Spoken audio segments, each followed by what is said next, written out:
human trafficking training. Okay, sorry. Human trafficking training / awareness that we are hosting as Brave to Love. And we're so excited to have each and every one of you. It's going to be an exciting discussion. But before we get started, I think I would like to pull in Emma van der Walt, who is the founder of Brave to Love, to just welcome all you good people. Emma, are you on the call? I am, yes. Thank you, Mpho. Thank you, Larry, for joining us. We are extremely excited, and thank you for everyone tuning in. We are ready to learn and to hear tonight, and hopefully together. When you do that, human trafficking. I think South Africa is at a very pivotal point in fighting human trafficking, and we've seen after COVID, trafficking is going online, and traffickers are using those platforms. So let's see how we can sharp ourselves up and protect our youth, protect our young girls from, from sexual exploitation. And let's fight together. Thanks, Mpho. Thank you, Emma. So firstly, I think I would like to establish some ground rules for the day. So the first one would be that can each and every person please make sure that your mic is muted at all times so that we don't disturb the flow of communication as the speakers and everyone else is sharing and discussing. And so the second one is you are free to leave your questions in the chat as we go on with the session, because you will realize that you ask a question in the beginning, but the more we go on with the discussion, the question gets answered. So you can just leave all your questions in the chat and we will be collecting them as we're going, so that if there's any question that wasn't answered, it will be answered during our Q&A session at the end of the whole discussion. So at the very end, we're going to have a Q&A where the speakers and the panelists will be taking all of your guys' questions and the ones that we've been collecting throughout the evening. And the last thing is I would like to inform you guys that this, of course, is being recorded. And so if you have any kind of reservations, I just wanted to put that out there. You can make a decision for yourself. So we're going to record it to probably reshare on our YouTube and also on our website. So the people who really couldn't join because of load shedding, whatever it is, can actually go back and watch this amazing discussion. And so, So I think to get us started, I want to introduce our panelists for the day and give you a bit about their background, because it's really just an amazing lineup. So firstly, we have Laurie Peters-James, who is a seasoned offender profiler and forensic criminologist. And she's also the founder of Cyberati. Gonna wait a bit, thank you. Cyberati Consulting Services. So she has more than 20 years experience in intelligence analysis and incident response, working with anti-terror, violent and sex offenders. And more recently, she branched into risk assessment and management of financial and cybercrime incidents. So we're so excited to have you on the call, Laurie. And secondly, we will be also be joined by Michael Fully Love. I hope that I'm pronouncing the surname right, Fully Love. And Michael is the Chief of Operations at Deliver Fund, and he has more than 20 years of experience operating as a United States Navy SEAL across multiple SEAL teams. He led cross-functional teams conducting complex special operations throughout the Middle East and worked in a variety of project and program management positions to achieve operational goals. So he is also a co-author on several papers discussing the use of information systems and technology to counter human trafficking in the United States. So it's very nice to have you too, Michael. And also, last but not least, we have Connor Brown on the call, who is a cybersecurity certified ethical hacker security engineer at .com Cybersecurity. I'm sorry, I had to read that because I needed to make sure that I don't get any of the credentials wrong. So you guys are very welcome, and you can just open your mics and just say a quick hi to everyone, just so that we know we have all our speakers on call. Hi. Hello, hello. Hi. Hi, everybody. Glad to be here. Hi, everybody. Hi. Hello, Everyone. Hello. Thank you so much, guys. And I just, firstly, again, we just want to say thank you to each and every one of you for joining us. We are really honored as Brave to Love to have you on the call and to just be here to, educate us and everyone else who's joining us. And so I don't want to waste any time. And I think that we're just going to jump right in. Laurie, I think I would like to pull you in now. Can you maybe give us an introduction into human trafficking? So the basics, the overview, what is human trafficking and how does it take place? Okay, are you going to share the presentation, Bo? Yeah, I'm just going to share it now. Okay, all right, perfect.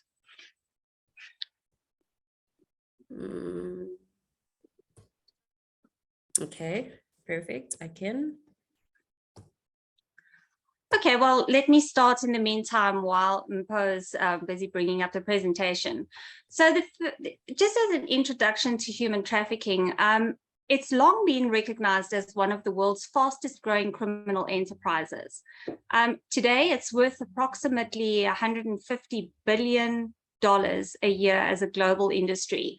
According to the American State Department, we currently have approximately 40 million people worldwide as victims of labor and sexual exploitation, which is quite an alarming figure. And then also just, to bear in mind that the COVID-19 pandemic plunged an already at-risk population into increased vulnerability, resulting in a recession, which exploited further increase of people that were already at risk and the commercial and sexual exploitation globally. So obviously with all the kids and people being forced online to work, a lot of the recruiting started to be done online, which was a major problem. And obviously the world wasn't ready for this massive increase in people having to be on the net, and families weren't ready for people and their kids having to be on the net. So a lot of computers were bought, kids were learning online, they were subject to a lot more dangers, and nobody was really ready for it. So what I would like to do in starting this presentation is just to clear up a couple of the myths about what human trafficking actually is.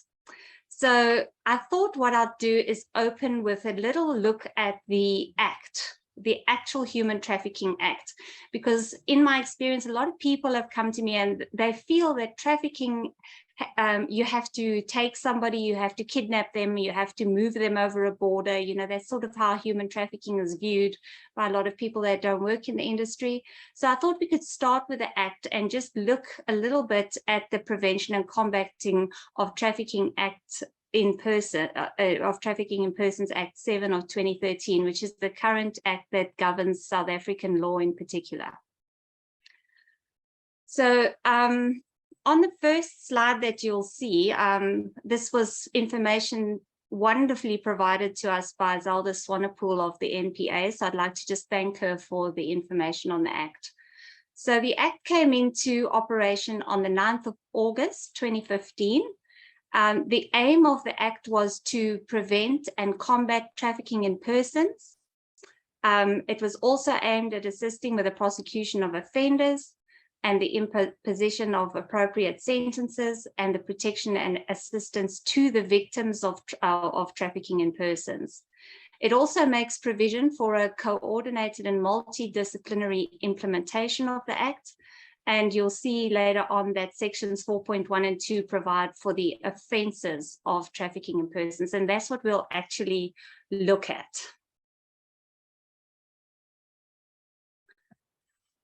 Okay, so what is human trafficking? So what is the act of human trafficking specifically? So the Act defines the act as any person who delivers or recruits or transports or transfers or harbors or sells or exchanges or leases or receives a person within or across the borders of the Republic of South Africa. So you can see that if you form any part of that chain, you actually fulfill the Act's requirements to be a trafficker. So you can't deliver a person, you can't recruit them, you can't move them, you can't sell them, and you definitely can't lease or receive them. Even if you are not directly involved, even if you've taken out the lease on the home, for example, for the property where the people are being stored, that would make you guilty of the act. So you don't have to be directly involved. And then we look at the means. So how does human trafficking happen according to the Act? So it's if you move somebody by means of a threat of harm or the threat of force or other forms of coercion. I think somebody's got their mic active there. Sorry. Sorry, can everybody else just mute their mics, please? Thanks. Okay, so also if you, by abuse of vulnerabilities, you can commit human trafficking by fraud, by being deceitful, by actually abducting somebody or kidnapping them through the abuse of power, which is often in the family setting or in the work setting, through the direct or indirect giving or receiving of payments or benefits to obtain the consent of a person having control or authority over another person. And finally, the direct or indirect giving or receiving of payments or compensation, rewards, benefits, or any other advantage. So what that actually means is if you don't have to receive money, you can receive any type of reward or benefit or any other type of advantage from trafficking a person would make you, if you did that, you would conform to the means and how it happens. Okay, so what are the purposes of trafficking? So it's for the purpose of any form or manner of exploitation is guilty of the offense of trafficking in persons. So if you take somebody with the intention of exploiting them, you are guilty of trafficking. And that's quite serious, as you'll see later on in the breakdowns of the penalties. So with regards to exploitation, it's included but not limited to all your forms of slavery or practices similar to slavery, your sexual exploitation, if you've got somebody in servitude, if you're forcing labor, if you have a child laborer as defined in Section 1 of the Children's Act, if you've trafficked them to remove body parts, for example, or the impregnation of a female person against her will for the purposes of selling the child when the child is born. So those are all the different forms and purposes of why people do traffic victims. All right, so finally, what's very interesting in this little section is when it comes to your duty to report trafficking as a member of the public. So what's interesting here is that a person must report. You must report if you believe that that a child is being trafficked. There is a duty to report. And in Section 18.9 of the Act, it actually creates an offence of failure to report knowledge of a reasonable suspicion that a child is a victim of trafficking. So I do want to stress that if you suspect that a child is a victim of trafficking, the Act places a duty on every single one of us to report that act, and not reporting it is actually a criminal offence. So do bear that in mind if you do encounter a child that you have a strong suspicion is being trafficked. All right, and then as far as adults go, your duty is slightly different. So I know there are a few police officers here and people that work that work for the police and for the EMPD and so forth. So there it's slightly different. So here, if you come into contact with a victim in the execution of your duties, you must report that to a police official. In other words, there's a duty to report there. However, that duty does not extend to the general public. There, the Act under Section 19.2 provides that you may report if you feel that you want to report. I mean, obviously, you would have to look at your integrity and your conscience if you're going to leave somebody in that situation. But there's no duty to act as a member of the public to report. Okay, and then just under the Act as well, you can see that some of the penalties, I'm not going to go into this in great detail, but you could be liable for a fine if you are convicted of trafficking under Section 51.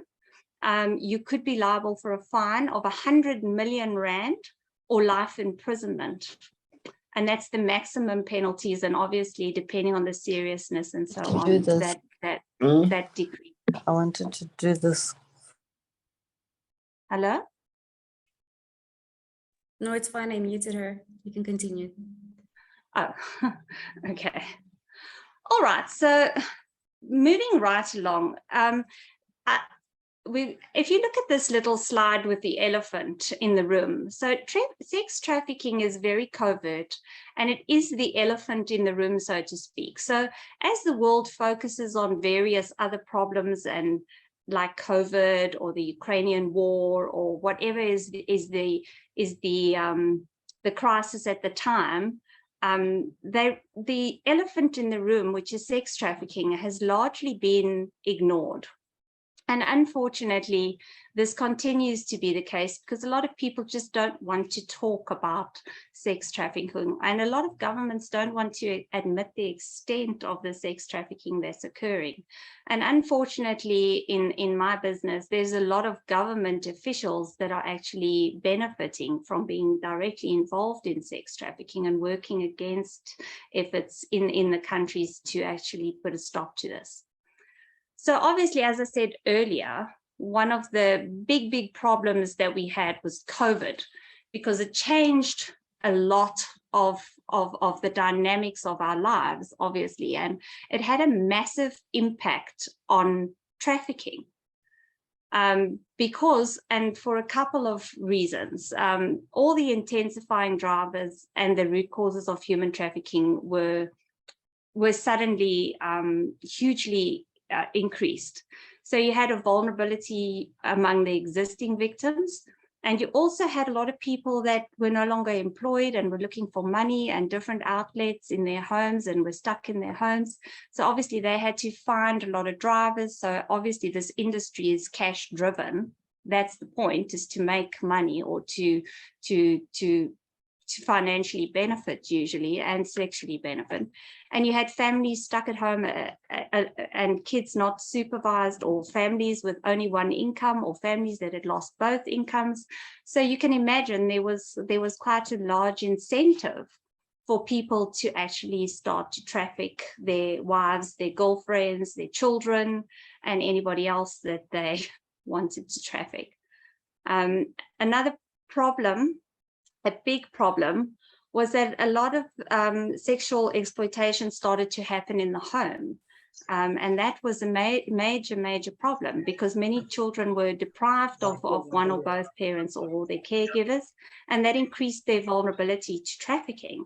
It also increased the rates of child labor and child marriage, because people could no longer support their kids. Another problem was the heightened and changed forms of exploitation. So we had increased abuse, we had shifts to alternative exploitation forms, we had adjusted criminal modus operandi, because now people were not free to go and recruit on the streets, so they recruited online. And we had a whole new supply of criminal recruits. And also we had a shift towards the informality in both formal and the informal sectors of the global supply chains. So there were a lot of opportunities that opened up there. And then another big problem was that suddenly all the NGOs and the people that were funding the efforts to assist with human trafficking became cash-strapped, and they were struggling to survive in their business. So there was no longer money available for grants. Another big problem is that law enforcement was really, really stretched, as you can imagine. So we lost capacity in the courts. We lost the capacity to prosecute. The police were busy trying to keep people indoors, and they weren't so focused, and they were stretched, and they were sick. We also had decreased cybersecurity and monitoring capabilities in the private sector because of the influx of people online. And a lot of people were coming online and they had very little security on their computers. So their kids were largely, and even themselves, a lot of people just don't understand cyber. So they ended up with mega security problems on their computers and were largely incapable of protecting themselves. And then obviously with the interrupted financial supports and the funding and the grants and the donations drying up and in steep decline, and the NGOs were strapped as well. So those are all the factors that contributed to COVID. Now, unfortunately, these factors are still with us, because although a lot of governments have largely put COVID on the back burner now, we are not out of the effects of COVID. And now in America, they're talking about lockdowns again with the new strain of Omicron. So we could So we could be heading back into lockdowns. I don't think, I'm hoping that we won't, but it could be a factor. But governments are still reeling. They're financially strapped. The war in Ukraine has increased financial pressure. So these problems have not gone away, and we will continue to experience this fallout. I am of the opinion for at least the next 5 years while people recover. And some people's small businesses may never recover. So they will still have all of these vulnerabilities. Ooh. Thank you so much for that, Lori. We're in for the long run. Yeah, I just wanted to also kind of bring in the other speakers and ask you, because you were just talking about, obviously, you know, the introduction into what is human trafficking and breaking down the act. You talked about the impact of COVID and the rise of online trafficking. So firstly, I would like you I would like to put the question on the floor so that you guys can sort of like park on this question. And the question is, how have you guys seen exploitation taking place online? Firstly, from what you were mentioning, that, you know, families were actually exploiting their own children, and also on the side of actually strangers, you know, grooming and targeting, you know, young people online. So can you guys just kind of talk a bit about that? You know, how have you seen online exploitation taking place? Yeah, let's give that over to Mike. Thank you, Lori. So what we have seen, not only in the United States, but also globally, is the use of social media as a mechanism for the recruitment of both adults and children. With respect to COVID and cyber sex trafficking, we have seen an increase because it offers some anonymity, and Lori will talk about this a little bit more in detail later. But your common social media platforms are used for the recruitment. They're also utilized to advertise. And then they're also used for the grooming process. So what children are putting out on the different social media platforms oftentimes can look as though they are vulnerabilities. So, you know, our kids don't talk about necessarily always the happy stuff, but if they start complaining about something that's going on in the home, a trafficker will identify that and then utilize that as a mechanism to exploit the child. So using words like, "Oh, I understand how you feel. It's not right," and then they will slowly start trying to drive that wedge and isolate the child from their family in a psychological sense, and then ultimately move them away in a physical sense as well. So that's some of what we see with respect to cyber trafficking and whatnot. Lori, do you want to also jump in? Well, yes, definitely. We've seen a lot of recruitment online, and you know, the ultimate goal of the trafficker, what they start working towards from the time they make contact with the child, is the meeting. because a lot of them ultimately want that child to meet them in person, because that allows for the abduction and the next phases. So so that's important to know. But also what we saw with the vulnerability specifically is the trafficking of the kids within their own homes by their own parents, and the trafficking by other family members. And that is still a huge problem, because we'll go through some stats just now and have a look at what actually occurs within the family environment and what has occurred in the family environment with reference to the lockdowns. And in a lot of homes, it's continuing. So we'll have a look at those numbers shortly, but it's been some very interesting trends. Yeah. And so would you guys share a bit of, I don't know if you're allowed to, some of the social media sites that you see the most, exploitation happening, Twitter, where the videos being shared, where children being groomed and targeted? Yeah, we're definitely going to go into that a little bit later on the presentation. I just want to work through some of the family stats and give you a little bit of a background there. And then we'll get to the social media when we get to the online side of it, which is really fascinating. And there are some dangerous ones. So we're going to do a little bit of a deep dive into 3 of the newer platforms. And then we'll also look at what the red flags are, how to spot it, and so on. Okay. So should I pull up the presentation? Oh, Mike, you can go. Yeah, so let's just pop. Yeah. I was just going to try to answer a question that I saw in the chat real quick with respect to how to mitigate it if not tech savvy.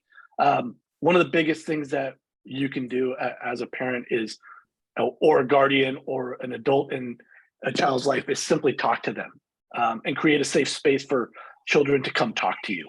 And then talk about kind of family values, risks, and then creating that open door for a child to come talk to you. That is going to be a huge component in mitigating a lot of that risk, especially if you're not tech savvy. Yeah, I totally agree with you, Mike. The most important thing is keeping those channels open with the kids and trying to stay abreast of the tech as a parent, because oh my word, it's exploding and the tech keeps changing. And the parents, by the time they even find out this app exists, the kids have moved on to 3 more apps down the line.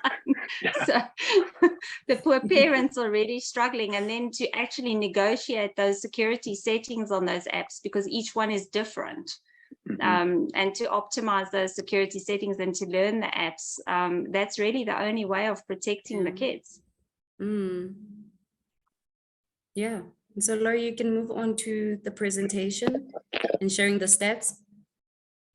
Okay, yeah, so the stats were really interesting. So what we see in human trafficking, according to this 2020 report, was that 41% of family members are actually recruiting the kids.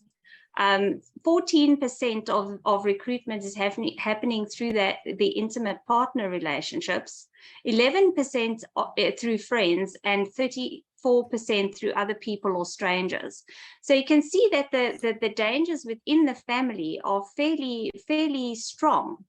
And these kids then are trafficked for things like begging and for on the labor side and domestic work. I mean, I see quite often here in South Africa, we see a mom with a child at a robot begging. And, I have an intense will to arrest them for child abuse, but we don't. But a lot of these children are actually bought for the day. So they're sort of leased for the day to be at the robot or at the traffic lights for the internationals. In South Africa, we call traffic lights robots. So just a bit of a daft thing that South Africans do. So there is that. And then obviously a lot of them are trafficked into the hospitality industry. And I think that's very common in the States too, Mike. And then also there's there's a whole lot of other illicit activities like selling drugs and doing the criminal side of things, which is unfortunate, but that's sort of where it's looking. And How do these kids get controlled? Well, they, as Mike said earlier, they're very controlled through the psychological side. Others are physically beaten up. You know, so there's a lot of methods to controlling the kids, even threatening to take their communication devices, their cell phones away. That's a very good method of control today, because children today, especially the modern child, taking his cell phone has the same sort of psychological effect on him as amputating his hand, because these children are incapable of thought. And when they need to get information, they go to Google. We think, they go to Google. So if you take their ability to even think and communicate away, you're basically crippling them. So it's a huge problem as far as exploitation and control of kids goes, which is something to always think about. So you know, and as a, yeah, Mike? I was just going to foot stomp what you were talking about there with the devices there, Lori. So I know that at least in the US, there's a thing called sexting, where kids will pass intimate photos of themselves to a friend or a boyfriend or whomever else. And it's not uncommon that those sexting photos can then be used as blackmail for the kids. Hey, if you don't do X, then I'm going to let this photo get out, you know, or I'm going to email it to your parents, that sort of thing. So that is also another mechanism that's utilized. That's sexual control and through embarrassment. Yeah. Yes. Absolutely. Yeah, so in this graph that's on the screen now, we can also see the ages of children that are trafficked, which is it's there for you guys to read. I'm not going to break it down, but as you can see, there's a large population of children between the ages of 0 and 8. And that's really concerning, because we've also seen that the kids are getting younger and younger, and this feeds the appetites of the online pedophiles. And especially you see these very young children being trafficked. We'll talk later about the dark web, but that is where a lot of these guys sit. But what you need to remember when we speak about the dark web is that you have to be quite technically savvy to negotiate the dark web. So it's not where the predominant amount of trafficking happens. So there are markets, and we will look at some cases, but trafficking happens on the surface web a lot of the time, because most people are not savvy enough to negotiate the dark web. What's your take, Mark? I completely agree with that. And that's what we see globally, not just in the US or South Africa, but globally. It's the surface web where the majority of it takes place, especially because the traffickers are looking at their victims as a commodity, and it is a volume-based business. They're not charging necessarily exorbitant amounts for one type over the other. It is a volume-based business. And so because of that, they have to advertise. The only way to advertise to get to a mass market is on the surface web, as opposed to the dark web. Now, like Lori said, the dark web does take place. There's some really, really depraved, hideous things there. But the majority of it actually does take place on the surface web. And that's in both for sex and labor. Yeah, absolutely. And that's what people don't really understand, because as soon as you talk sex trafficking, organ sales, people immediately start thinking that it's only on the dark web, but it really isn't. Okay, so let's look at some of the methods that people use to traffic their victims. So obviously, the goal there on the recruitment side is that one of the things that they use is love, because the traffickers go online and they look for vulnerable kids. So if you live your life on Facebook, and every time you get a little depressed, or you have an incident in your home, or you post it on Facebook, or you post that there's discord in your marriage, or you're getting divorced, your children will immediately become targets, because they look for vulnerabilities. on Facebook in families. Now, remember that when you go, not only Facebook, but all social media. So remember that when you post your life online for manipulative people to see, they're going to find ways to exploit that.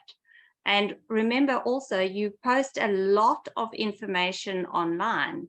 So they know where you live, what area you're in. Probably you've put graduation pictures of your kids or school pictures or swimming gala pictures or whatever. So they track that. They know who your kids are. They know what you're doing. They know where the kids go to school. They know your hangouts, especially as lots of people do. They leave their locations on a permanent basis. And Google tracks that. So you are basically making yourself a really easy target by putting your life online. I'm going shopping. I'm going to Debonair's. I'm going to Steers. I'm going to Hagen's. I'm doing this. I'm doing that. So they learn to track your movements. Also by where you go and what you do. They know what economic status you have. And they know where you hang out. They know where your kids go to school.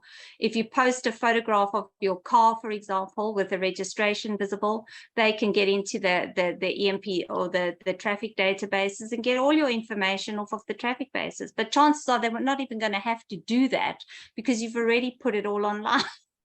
So you do need to be aware of what you post and how it could impact on your family members, your children and your family members becoming targets.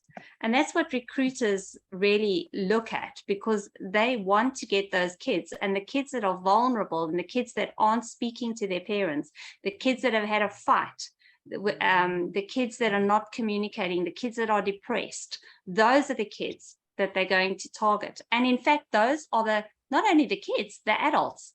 So if they can see a young woman recently married, permanently at war with her spouse that needs to talk, that's a person they're going to target. What's your take, Mike? I completely agree. The traffickers look specifically for all those vulnerabilities, and they will come in using what we call in the US a sock puppet account lots of times, which is a fake identity, online identity. And then it could be a 35-year-old male, but posing as a 12 or 13-year-old child to befriend the child online. And then over the course of time, we'll groom and then isolate and then ultimately recruit. The same thing happens even for the adults. You know, when we look at how we go after the networks, and this is what they will do also, we don't necessarily go after our target directly. We may find a friend of the target, become a friend of that person, and then use that to get into where we want to go with the network. And they do the same thing. They might befriend one of your friends to get to you, or one of the child's friends to get to the child, because that way there's a connection. Oh, well, Jimmy or Sally knows this person, so they must be safe for me to talk to. When in reality, they're not. Exactly. I know Johan Klaassen is in our audience, and I wondered if he could jump in here, because he was recently involved in an investigation of a pedophile in Cape Town who was actually posing as a youth pastor. Well, he was a youth pastor. He was also a photographer, and he used a fairly ingenious method of targeting the kids by asking them to go online and vote for his photograph. And then he got the girls to go and vote. And then he stole their credentials. He sent them to a fake site, sold their credentials. And then from there, he used those credentials to log into Instagram to target the boys, who was actually his target. And then he got the boys to send him photos, and he used those photos then to blackmail these boy children. And when they were really terrified and absolutely didn't know which way to turn and didn't want to go to their parents, who did they go for help? But this very youth pastor who then directed them to send the girls whatever information they wanted in the hope that they would go away. But he was collecting all the porn. And then when they caught him, they got, as with so many pedophiles, Mike, you would also be able to talk to this, they got another 5,000 or 6,000 accounts that were linked to this guy's account. So that's just type of method used for recruitment. So you can see that's quite, they get quite ingenious.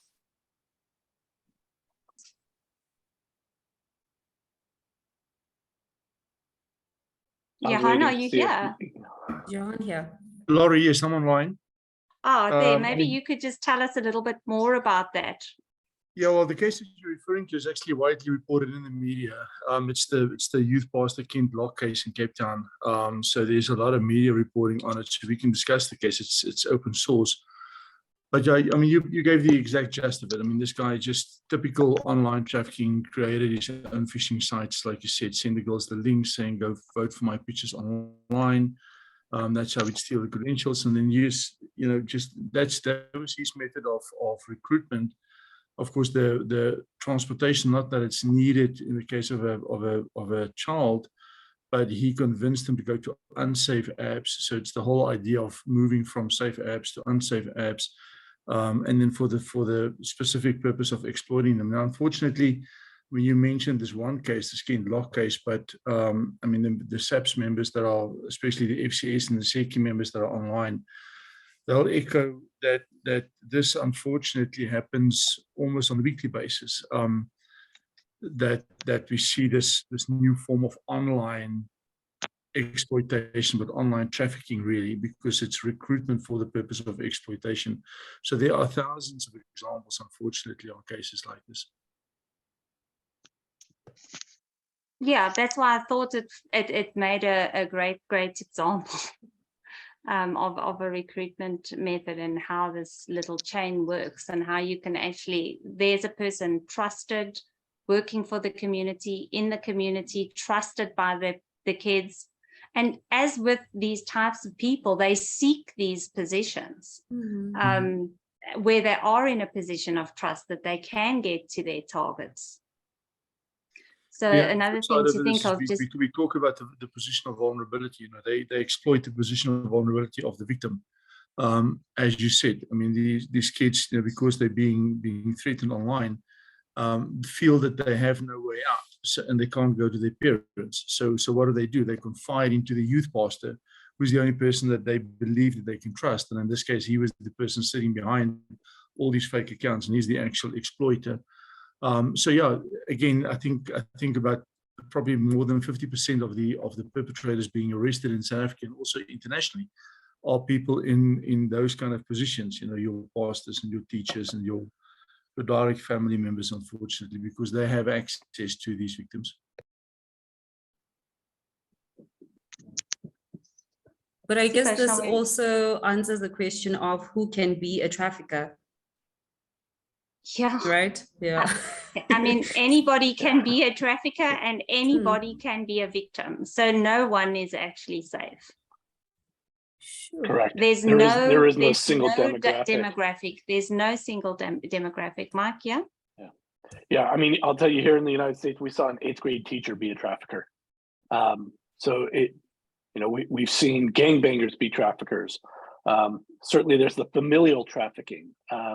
So there is no real demographic with respect to who it can be, whether that's race, whether that's socioeconomic condition, or geography. Literally anybody can do it. So just looking at the victims of trafficking, so who are they? So let's have a look. So you can be recruited online and exploited elsewhere. So they could recruit you and then turn you to a prostitute on Johannesburg streets, for example. You could be recruited or approached online and then trafficked into physical exploitation. You could also be recruited on the streets and then trafficked and exploited online. So a lot of people are recruited on the street, and then, for example, they're told to come into a studio and they make porn films and so forth online, or live streams or whatever they want to do. So you can be recruited in your environment and exploited online. And then there's another category that we can look at, and that's when you're recruited online and exploited online. So there, for example, people would recruit you online, approach you, get you to make a little porn video or an exotic video or a CSAM video, a child sexual exploitation video. Often two kids are asked to cuddle each other if it's in a family or in an environment where you can get the two kids together. And those images and videos are sold online. So they could be recruited online, put in front of a cam, and then also that information is then exploited online as well for gain. Yes, Mike, have you got anything to add to that? No. No. So those are the three ways where the online and the exploitation sort of intersect. Okay, we can move to the next slide. Okay, so the next thing that we're going to look at is the methods of recruitment. So one of the methods that a lot of the traffickers use online is this lover boy method. So they make the approach online, they use deepfake technology. The kid doesn't know, or the person doesn't know who they're talking to. It could be a really, really ugly guy, and then they've used the deepfake technology, which can morph any image basically into any other image. And you guys can go and Google that or have a look at it. I mean, there's a lot that's been done around Tom Cruise, so have a squiz at that. And then these kids don't know, but they've already figured out what the vulnerabilities are, and they make these children or young adults fall in love with them.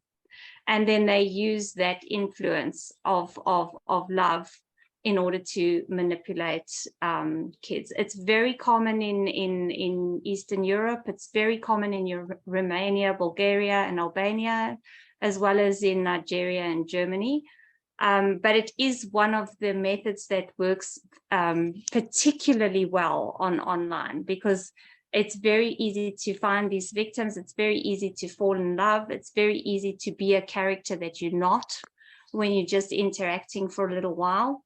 And you can be anyone you want to be online. So that lover boy method works really well, but often it's a big shock when they do get the meeting organized and the child or the person then meets this so-called trafficker, and they are nothing like they appear to be when they presented their image online. But by then the person's already in love with them, and they can be guilted into things and made to feel poorly if they try to back out of the scenario.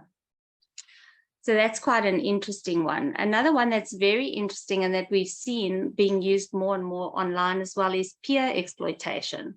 So we now have children trafficking children. And that's quite bizarre, because especially in the European countries, the peer exploitation involves the commodification of the girls' bodies for petty cash. And this, with so many more kids being online, this picked up quite significantly during COVID. And it's very difficult to prosecute this because your perpetrator and your victim are minors in a lot of cases. I don't know if you've encountered this, Mark. So what we saw here, and it was big in the news, I think Jeffrey Epstein is a name that many people will know. Yes. So some of his victims actually recruited other victims. They said, oh, I'll go give massages to this guy for $200. And then they would get other girls into the network that way, and then they were exploited from there. So that was kind of a case where we saw this kind of peer-to-peer exploitation here in the US. But I think as well, with so much porn and accessible to children on the internet today, I really do feel that the lines have become very blurred when it comes to the commercialization of bodies. Even with the kids, the first thing they ask for is a naked photo. The first thing is send me a dick pic, send me this, send me that. It's so common even amongst minors today, and it's increasing all the time. There just don't seem to be any lines when it comes to the commodification of their bodies. Absolutely. I mean, the pornography industry, regardless of what people think, it desensitizes people. and it normalizes the stuff. So you'll see people who might be normally inclined into what would be, I guess, termed traditional sexual behavior, but then through pornography, they are sensitized to aberrant behavior, and then that becomes normalized, and then they start partaking in some of that as well. Yeah, which is really, it's really, really shocking. And I think the more that we desensitize the kids, the more their whole effort is going to just skyrocket. And it will get more and more lewd the more they are desensitized, unfortunately. Well, and then when we start talking about youth in particular, you know, the brain is still developing, specifically the frontal lobe and their executive decision making. So, you know, they aren't able to make those decisions and necessarily have the thought process, the in-depth thought process about all of this that we as adults might be able to have. So having that exposure earlier and earlier certainly creates problems through the development process. You know, and Michael, as well, another issue that we really do have in South Africa is in a lot of these victims, they have no educational background. So I have at the moment a case that's quite bizarre, where a young girl was coerced into basically almost an attempted murder and a whole bunch of things. But her background is that she was trafficked at the age of 11 to a guy that raped her. She had children with him. She had 2 children before she was 16. He then coerced her into this attempted murder. It was quite bizarre. He had the kids hostage in the house, and he forced her to participate. But this girl, literally, she was trafficked at the age of 11. She has a standard 5, which is a grade 7 education. Today she's 21. She's on trial for multiple crimes. But this girl really doesn't have the savvy of a normal 15-year-old kid. So it's also very important to know that a lot of these victims are very vulnerable. They don't have a background where there's support. They don't have an education. They've been in these situations since they were really, really young, and they've lost the ability to make logical judgment calls. Mm-hmm. No, you're right. I mean, and I hope that, you know, some of the analogy I use when I talk to people is, if you were to come home and kick your dog every single evening, it becomes normal for the dog to be kicked. So when you come home and you don't kick the dog, they don't know what to do. So they would expect to be kicked. And the same is true with a lot of these victims. They're victimized so early and for so long, that becomes their norm. So what we on the outside would look at as normal behavior, normal pro-social type of engagement, is completely foreign to them. It's not part of their makeup any longer because they've been conditioned into the life and whatnot. Yeah, absolutely. And again, it's just going to get a lot worse as the digital tools develop as well. That's going to put enormous stress on slow moving legislation, because even now we can't keep the legislation up with the rate of advancement of the technology, which is monstrous as well. We were playing catch up as law enforcement. We're playing catch up all the time to the tech. Mm-hmm. Well, and that's going to be an ongoing problem. You know, law enforcement, the criminal justice system, regardless of where in the world you are, they are much slower movers than is technology or trafficking networks that can pivot on a dime. They're very innovative. They have the ability to change and move with the market. You know, the criminal justice systems just don't move that quickly. Some of that comes from a lack of peer-reviewed research that informs decent policy. Some of it is just the fact that, yes, legislation takes time because there's so many different stakeholders. Exactly. And I think that the online perpetrators specifically have realized that they can operate almost with impunity. There's very limited consequences. They can hide behind that veil of anonymity quite easily, and especially on some of the more dangerous apps where no identification is required. And they're operating in these spaces more and more. Agreed. Sure. And I think that's such an interesting point. I think now we can also move into discussing more fully how human trafficking takes place online. Yeah, so if you move to the next slide, there's we can talk a little bit about the deep fake technologies. So these are technologies that change a old face into a young face, for example. And they hide behind these morphed images. So perpetrators, the most important thing to understand online is that you never know for certain who you are talking to.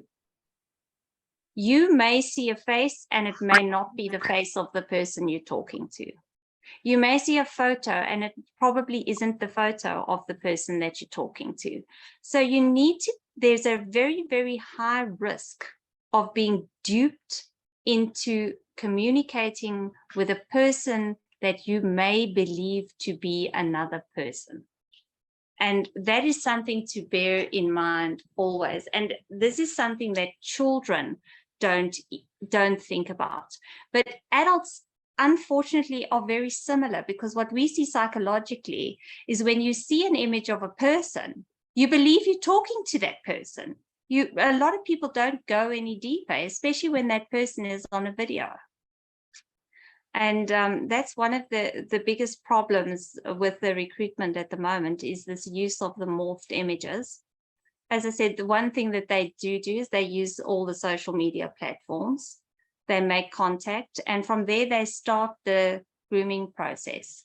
So it's one step at a time. Often it moves fairly slowly. And remember that the human traffickers don't really mind. They're quite happy to spend time online grooming, and they'll go one step at a time. And they condition the children that as they progress, they get used to the one step before they move to the next step. So it's a long process often, and it's a conditioning process, and it normalizes the behavior. And I think that's something that you really have to remember when it comes to kids, not so much adults. Adults tend to move a lot more quickly sometimes within 10 minutes of creating a profile. We've seen in our research that people make contacts and have already asked for a dick pic within 6 minutes. So that's also something to consider, that can be the speed that it moves at. And there was some research done on where some people created a deep fake, and they actually pretended to be an 11-year-old girl. And what this child was put through in the first hour of being online on Instagram was, well, this so-called child that was actually an adult was put through on Instagram, the amount of sexual material that was sent to her, the amount of approaches from pedophiles was absolutely unbelievable. So it's just another thing to think of, especially an unsuspecting child would be very vulnerable to this type of aggressive approach. Laurie, if I may, This is Sean. Just as a case example, again, there was a case down in Cape Town area that we dealt with. I want to mention it because, traditionally we tell our children that if you don't know a person, if you can't see a person, then don't chat with them because you don't know who you're talking to. So we kind of encourage people to, at minimum, just see a video of the individual so that they can see who they're talking to. But even that is not safe anymore. There was a case in South Africa, a case against Mr. Yanni Duisel. And what he and many others would do is they would exchange within the pedophile network. They would exchange videos of recorded videos of chats with kids. So what they would do is, traditional methods of recruiting a child, pretending to be another child online. But then they know that the children would say, well, let's video call. And what the pedophiles then would do is they would say that my mic is broken or my parents are too close, I can't speak with you. So I'll text, but we can video call. Because what they'll do is, using some of the technology that's available online, they will broadcast a video of a chat with the child that they recorded previously. They'll broadcast that video back. So in other words, the child who's now chatting to this perpetrator or this pedophile thinks that they're actually chatting with another child because they can see a child on the screen. And then, of course, at some point, he will flip the screen and they'll tell the child that he's an adult, and that's when the abuse starts and the threats and all that. But just to keep in mind that even that they call it ICE videos, where you can either buy these videos or you can exchange them, and they literally broadcast the video back, so the victim thinks that he or she is talking to another child, but in the meanwhile, it's an adult sitting behind the computer. Oh my word, they are really getting really clever. But And so I mean, I think this is this question, this is a Johan can problem. also answer about how does the trafficker find the victim online? Does a stranger send a random friend request? But it is so easy, Oh, you there's know. so many. The problem is, you know, Laurie mentioned COVID conditions, but it's not just COVID. I mean, the other day at a workshop, I told these guys, I think it's just bad parenting.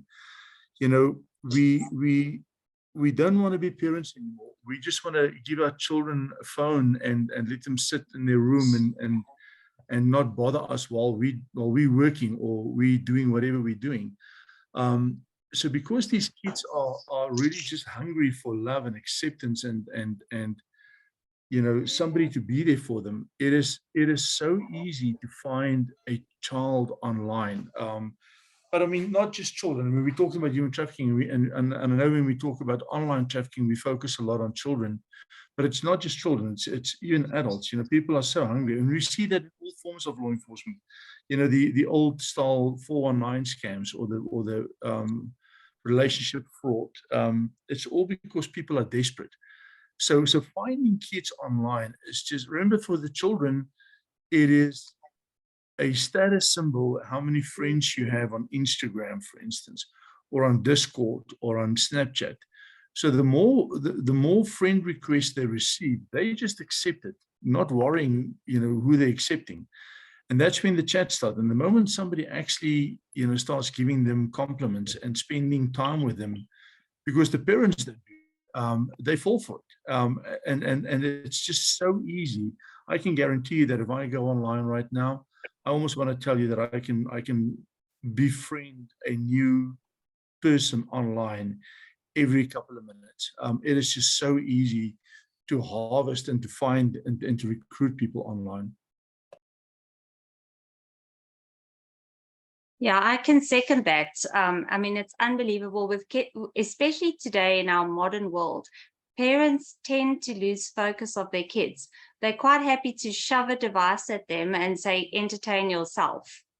And this is what the kids do. You know, one of the things that we also in Cyberity, what we very, very conscious of and what we train our parents to do is never let your child go to bed with his phone, and try and at least make sure that you do look at what apps are on that phone. At the very least, check the apps that are on that phone and make sure that you understand, you know, which ones are dangerous and which ones are not. But unfortunately, parents are not doing that. They're giving their 8-year-olds, their 9-year-olds iPhones and Androids and sending them off to play. And nobody's checking, and these kids take the phones to their bedroom at night. There's no control whatsoever. And I think it's really important what Johan said. Parents need to start parenting.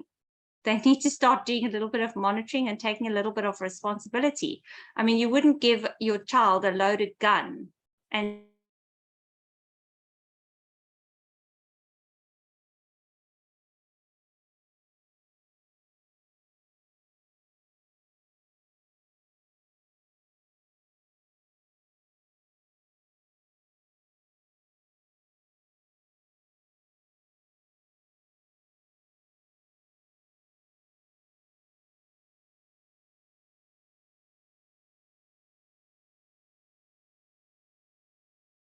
ourselves with what's online. It is important for us as parents, if we really want to be parents, to go out and educate ourselves. You know, the example that I always use is when I was a child, and that was many moons ago, my dad taught me how to ride a bicycle because he knew how to ride a bicycle. Nowadays, our kids don't ride bicycles anymore. Like you said, we just give them phones, but we have no idea, you know, how to teach them how to be safe. Just on another point, Laurie, I see there are a couple of chats. There was a question, for instance, on the chat about the Blesser and Blessee system, especially at the universities. And if you don't mind, I would just like to comment on that. Please do. You know, we did a photo shoot with the International Organization for Migration, a project together with the University of Johannesburg.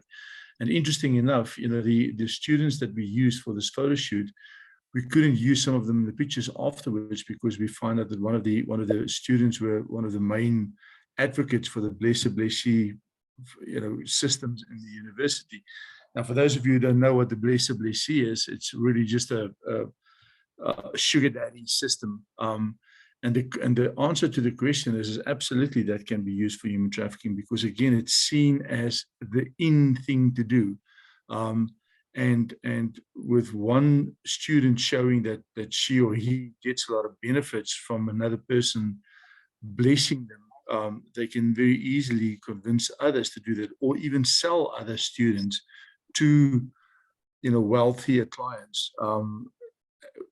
Under the auspices of this just being a sugar daddy or a blesser.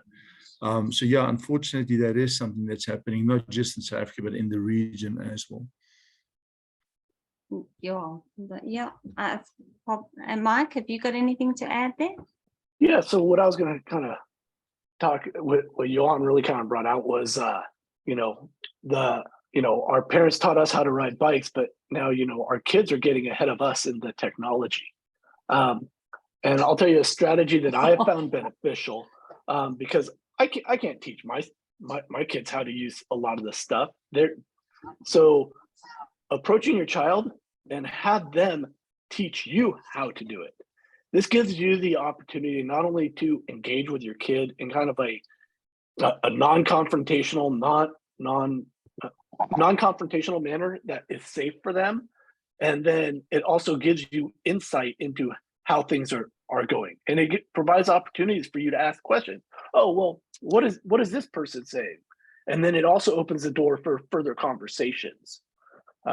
So it's a strategy that I found to kind of get the kids to give buy-in and help you understand the technology. What's that you might not cooking? already. Yeah.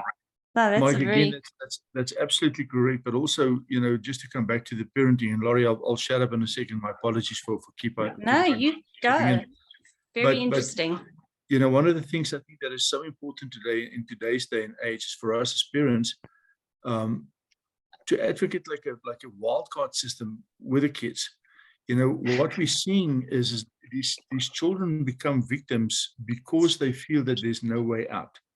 You know, and that's why they become victims, is because the perpetrators will tell them, you know, if you don't send me another photo, or if you don't do what I'm telling you to do, then I will tell your parents, or I will send your pictures to your friends in school or whatever.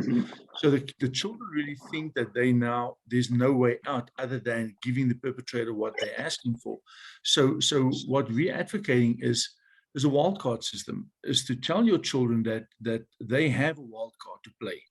And with the agreement that if the child comes to you and says, I want to use my wild card, then there's no questions asked and there's no judgment and there's no punishment. Because at that point, the child really feels that there's no way out. So other than, you know, following, unfortunately, in the footsteps of many others prior to this, of, you know, even going as far as to committing suicide, before going that way, they know that they can go to the parents and say, I now need to cash in my wild card, you know, whether it's drug abuse, whether it's online exploitation, or whatever the case may be. But again, it's just opening that line of communication with the children so that they can go to parents. But unfortunately, you know, that's all textbook. We all know what parenting is like nowadays, and it's sad because the children really have no way of communicating with parents very, very often, unfortunately. No, I couldn't agree with you more on that one. You know, the term that we have used instead of wildcard is safe harbor, to where, you know, a child can come and if they want to discuss anything safe harbor, then, you know, that's the free space where there's no repercussions. You know, it's a problem solving type of thing so that they have that safe space to come.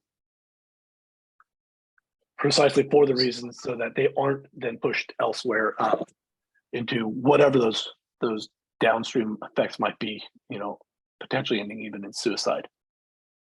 Exactly.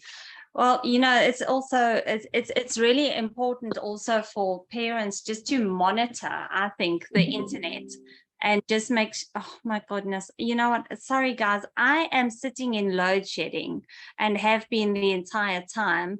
Our power was supposed to come back at 2017, but my battery is starting to run low. So if I lose my battery and get kicked off of Zoom, I'll try to connect on another computer, but I'm sure that Johan and Mike can jump in for me if necessary for a few minutes. Yeah, so just, you know, it's very important. What I was saying was it's very important to know which are the dangerous apps. And when we speak about dangerous apps, please understand the app is not dangerous. It's the way the app that is used that is dangerous. So the actual app itself, of course, is not dangerous at all. And I wanted to just go through, you know, the 15 apps that are considered the most dangerous at the moment. I think that was I do have that on a slide, so we can look at some of them. But I want to focus specifically on 3, which I'm sure Mike and Johan will have quite a bit to say about. And that's Omegle, whose slogan is "Talk to Strangers," which is really, you know, I mean, obviously a lot of social media is talking to strangers, but that's actually their slogan. And they have some very interesting policies. Another one I want to chat about is Whisper. Ah, there's my power. I'm not going to lose you guys. Yay. So we're having fun here in Africa. It's very challenging. But yeah, the other one is Kick and the other one is Whisper. So Whisper and Kick are becoming major problems for different reasons, but Omegle is too. So let's move straight on. Okay, some of the other ones, the top 18 are Snapchat, Ask FM, TikTok, Whisper, Kick, Tinder, which we all know about. They're all pretty dangerous. Omegle, Telegram is becoming the new dark web almost. There's so many pedophiles and pornography sites on Telegram. Blender is another problem. Periscope, house party is a big problem. But please go and have a look at these, research them. I'm sure that see if your kids have got any of these on their phones. If they do, you might be well advised to get rid of a few. But also look at the optimizing of the security settings on these apps. It's really important that you learn how to do that. And maybe Johan or Mark would even be kind enough to come back and do another session where we can actually talk you through getting rid of the really bad settings on Google, for example, and how to just make your devices a little bit more safe at a session in the future. I think that would be very, very helpful to everybody. I'm gonna make Mike work. Okay, so with Omegle, it's an app that's basically, the app decides who you're going to talk to. So it's based on this talk to strangers idea of connecting with new people. And then it has a disclaimer, and the disclaimer says you have to be 18 years of age, or you have to be 13 years of age with parental permission. But of course, nobody checks that. And the app is also not particularly bothered about your security. Now, these slides were given to us at a conference that I did for law enforcement a couple of weeks ago, and they were kindly put together by an organization that also works in trafficking called Shattering Shackles. So thanks to them for these slides. And then just having read that disclaimer, if we can just move to the next slide so that you guys can see. Here we have two advertisements where, as you can see, here's a 12-year-old on the internet advertising quite happily, and nobody's picked this up from the security side at all. These ads are still up, were still up at this stage. They'd been up for a while, and nobody had done anything about the security or taking them down or getting rid of these kids off of the app. So these apps don't care about your security. They don't care at all about your security, unfortunately. Well, Mike, yeah, I was just going to say, so I've seen that, in Discord. They're, they have the same thing. You've got to be 13 years old, but I can't tell you how many children under 12 years old are on Discord. And the reason for this is these apps, these social media companies are incentivized to have as many users as possible. So there will be policies, but then they will say, oh, well, we don't have the technical means to adequately hit every single piece and prevent every single bit of violations to our terms and use policies. And so there's a situation where they have these policies for legal risk reasons, but in practice, they're not followed, simply because they want to get as many users on the platform because there's a financial component through advertising.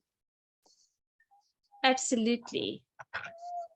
Sorry, I'm just fidgeting. Johan, maybe you'd like to just say something. I'm just trying to sort the power out here. We're having a process. I was just thinking that let's not even talk about TikTok.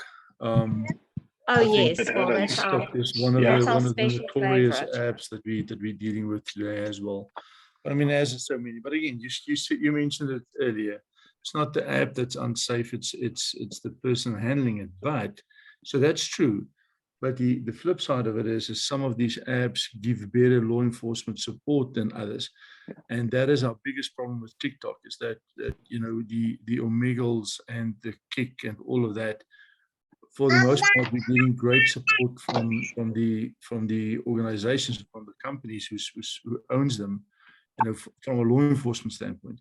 But then there are the apps like TikTok where there's virtually nothing that we can get out of it, and that just puts the victim in such a worse, even worse situation, because we cannot find out who the perpetrator behind their account is. Absolutely. And to that, I know for a fact that TikTok has put a security center in Dublin. So apparently they're trying to put together an investigative team and a screening team and a law enforcement collaboration team in Dublin. So yeah, I must actually send you that. I do actually have a number, an email address. I'll send that through to you. I actually meant to do it a while ago. I forgot. But so they are trying to address it. Hopefully it'll improve soon. So I agree with Johan. I mean, different companies definitely are more assistance oriented to law enforcement, and that's a good thing for those companies. The unfortunate reality is that is kind of a reactive component on the part of those companies, and it's not a proactive component, preventing it from happening in the first place. Now, not to absolve companies of all their responsibility, but there is simply a capacity problem. When you start talking about hours of video content being uploaded every single minute on YouTube, for instance, there is just a scale component. You cannot do it with just people. Certainly people have a role, but there has to be better prevention in the algorithms to begin with, because people will never be able to screen through all of the content that's being posted every single second on all of these different apps. And that's frankly where parents come in. Parents are going to have a much more in-depth role with the interaction of these apps and the children. I couldn't agree more. You know, you can't expect the app to be the parent. Also, you know, just moving on, let's look at another one of these apps. So there's another one called Whisper, and the kids seem to love Whisper for a couple of reasons. It's also an anonymous social networking app. And on this website, it's really quite strange. Users post confessions, whether they're fact or fiction. They're encouraged to post their deepest, darkest secrets, their deepest, darkest fears, all the things that make them vulnerable. And the teens do this for a couple of reasons. Some of the things people post are actually hysterical and make you question your faith in humanity completely. The absence of identity attracts a lot of the young adults and gives them a sense of anonymity, so they get really brave. It's sort of been dubbed a mixture between Twitter and Snapchat, and it attracts an audience from both of those platforms. And these guys are sharing intimate secrets on this space without the risk of their personal identity being damaged. But unfortunately, Whisper underwent a data breach in March of 2020, and 900 million users were affected. Their age, location, and other details were all leaked. And 1.3 million of these users that's details were leaked were reportedly under the age of 15 years old. So as you can imagine, this would be a great space for teens to release their built-up emotions and their pent-up anxieties and be completely anonymous. But the problem is, once you give a pedophile access to your deepest, darkest secrets, you become really vulnerable. So this is one of the sites that is extremely dangerous for teens. So please, parents, if your teens are active on Whisper, please do something about monitoring that, because it is a huge vulnerability for kids today. So one thing I just want to share is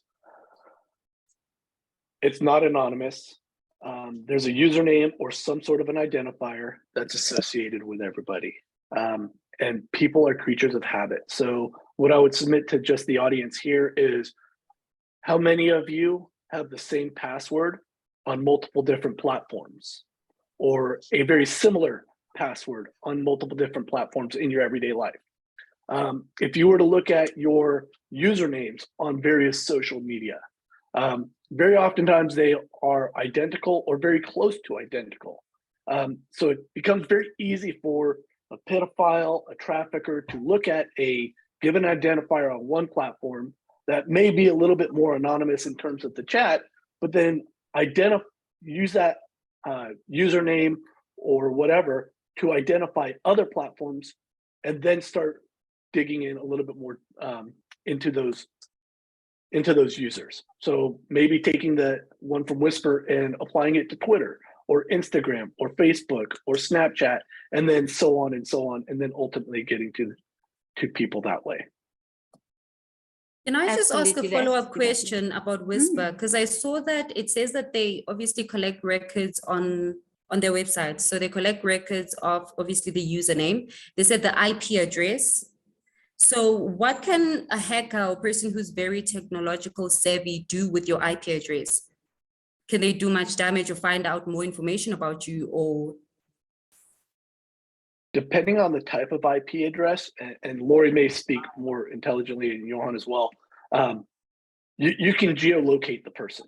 So some IP addresses give you a region, but more as things have gotten more advanced, the IVP6 protocol actually will get you a lot closer. So now you are able to geolocate a person much more closely.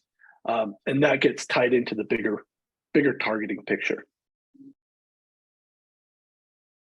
Yeah, definitely. Johanna, have you got anything to add there? No, I mean, absolutely agree with Mike. You know, the people understand hacking. You know, I think there's a huge misconception of what hacking is. You know, people will very easily come to you and say, well, my phone has been hacked. But, well, it's not really been hacked. You know, you were stupid enough to put your password into a device, you know, on a hotel computer, or whatever the case may be. And that's how somebody just stole your credentials and get into your computer. So just the fact that somebody has your IP address doesn't necessarily mean to say that they have full access to your computer. You know, a little later, I think, I don't know if we're going to have time for all of that, Laura. I see we're kind of running out of time, but I know that in your presentation later on, you wanted to talk about, you know, updating your devices and that sort of stuff. But I mean, still the main, you know, security barrier that you can have up there is just updating your software and you know, updating your antivirus programs and all that, because that still is your first line of defense. So just a simple answer to your question was just having the IP address, like Mike said, will maybe able to or may enable people to identify more or less where you're from, but that's not necessarily just going to give them access to your device. They got to be really, really good to just use an IP address to penetrate your device, and your device is got to be very, very weak. Yeah. It gets more into the social engineering. So when I see an IP address that says, hey, I'm from this area. Oh, hey, I'm from this area too. And then you start sharing in social engineering to that sort of stuff. And then it gets into where you share your, basically click on a link and you give access to everybody. Yeah, that happens a lot, especially with the social engineering. And I think that's where the kids and young adults are particularly vulnerable, is the social engineering side. And that's on the increase all the time. I don't think we're going to dwell on kick. I'd like to get to some of the more juicy stuff a little bit further down. So let's move over that slide. So what can parents do? There's a lot of child monitoring apps that you can do on that previous slide. There's things like Net Nanny. They're really easy to research. So you can easily find out what types of things. You've got My Mobile Watchdog, you've got Moby Stealth. They're different prices, they're different ranges. Some of them are free, but all of them are worth having on your child's device.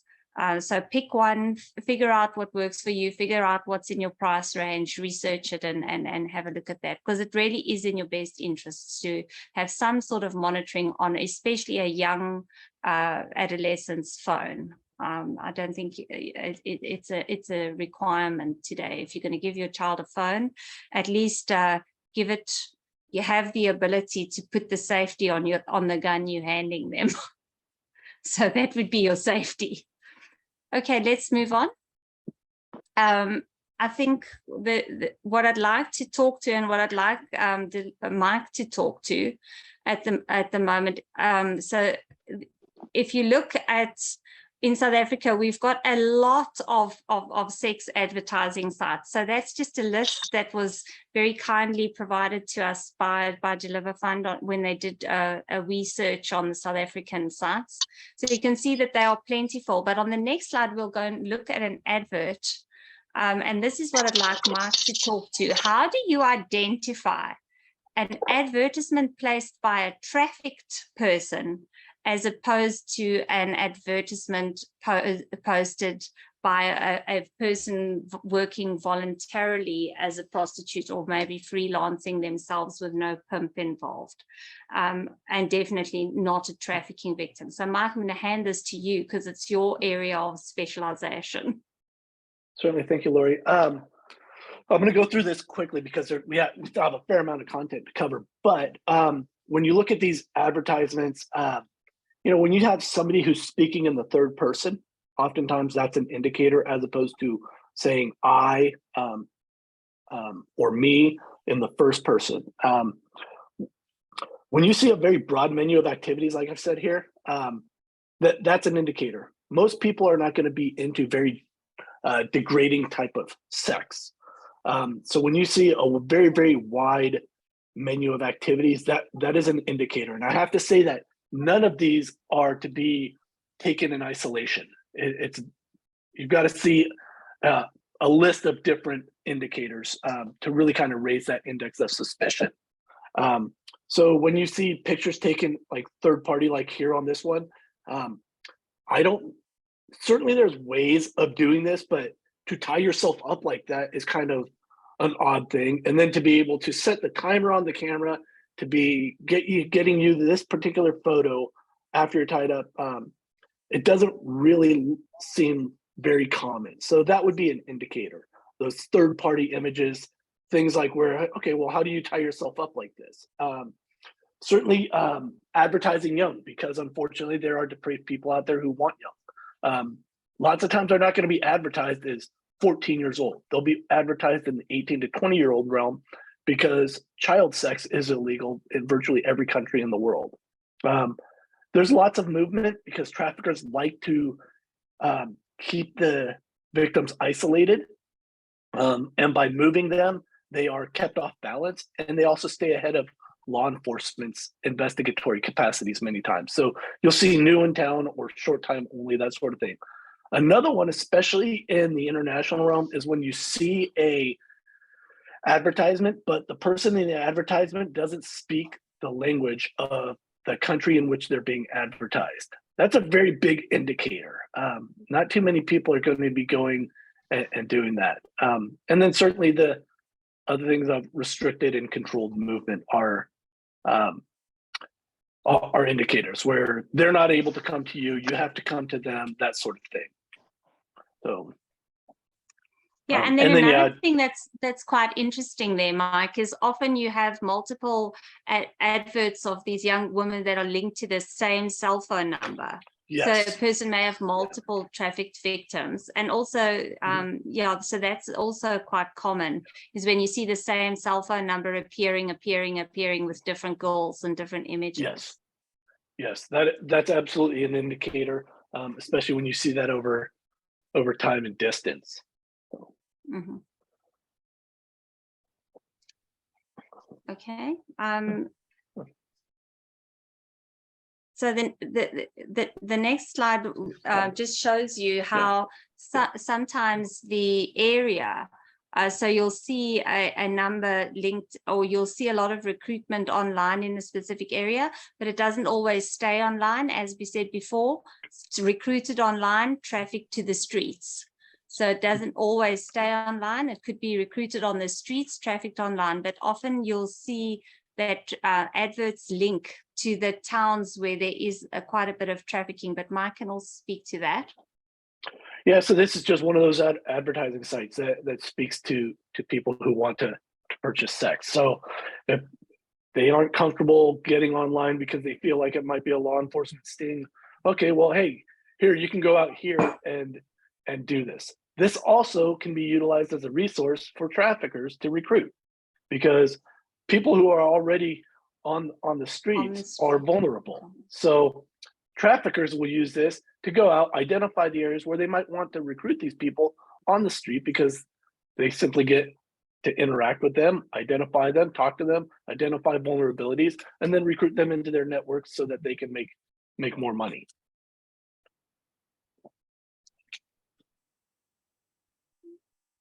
We can move on. So, yeah. Yeah. So if we can go back just one slide real quick, you know, the data on the previous slide, you know, this came out of the U.S. State Department's Trafficking in Persons report. No, one slide forward, please. Okay. This one. Yes, ma'am. So this is oftentimes how they do it. There's a grooming process specific to South Africa. These are the preponderance of the actors in the international realm, but taking it aside from the strictly South African traffickers who are keeping people in South Africa. This is the international component. And then these are the victims. Again, we go back to, there is no solid demographic of victims, but these are some of the cases that have been reported by the South African government. So you can see that it is male as well as female. It's both sex and labor, and it's international in scope.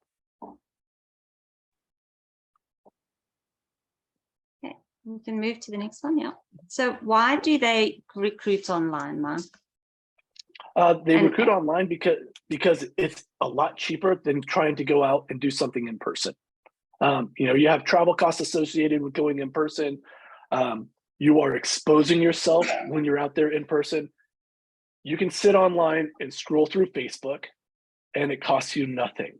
And you can do that a lot. You can do a lot just on that. Again, the anonymity. I can create a Facebook profile, and it can say that I am Jane Doe.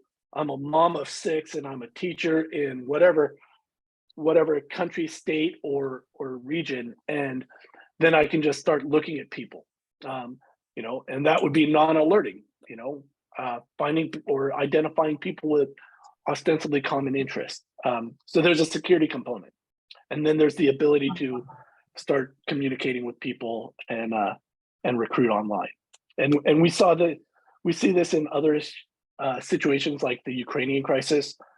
People getting online, offering lodging or potential employment, and they're doing this before people even cross borders.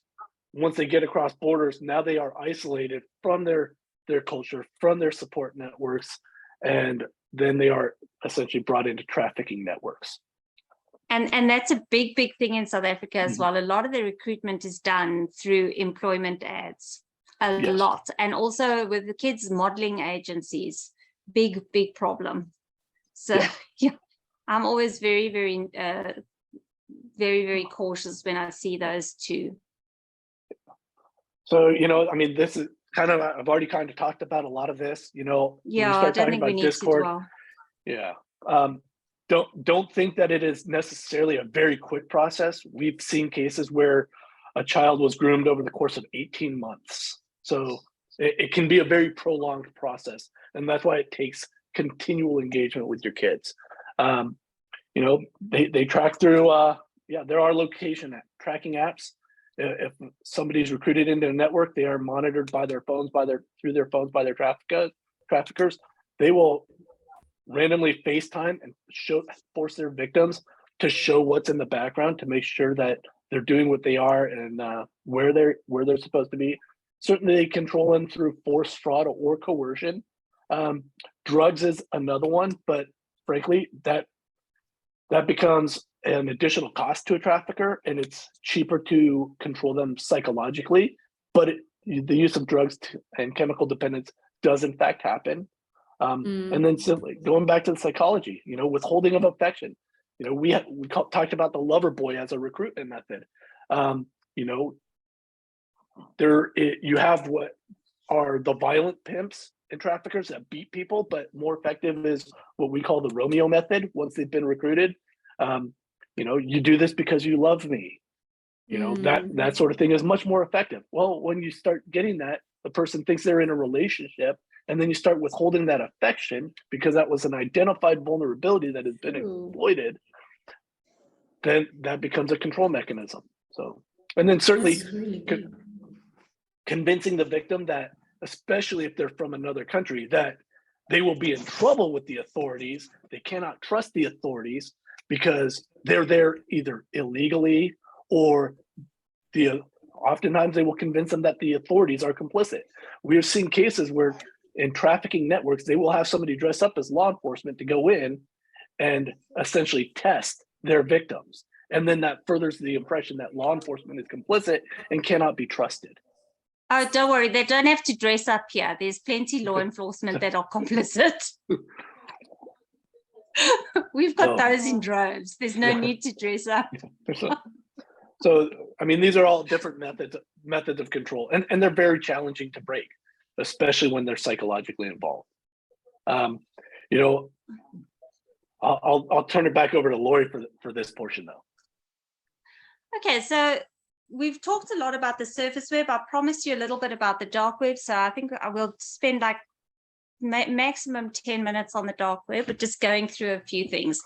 So as I said to you before, the dark web is not easy to access. So it's not the primary place where trafficking happens, but it is the place where the most disgusting things happen, pretty much.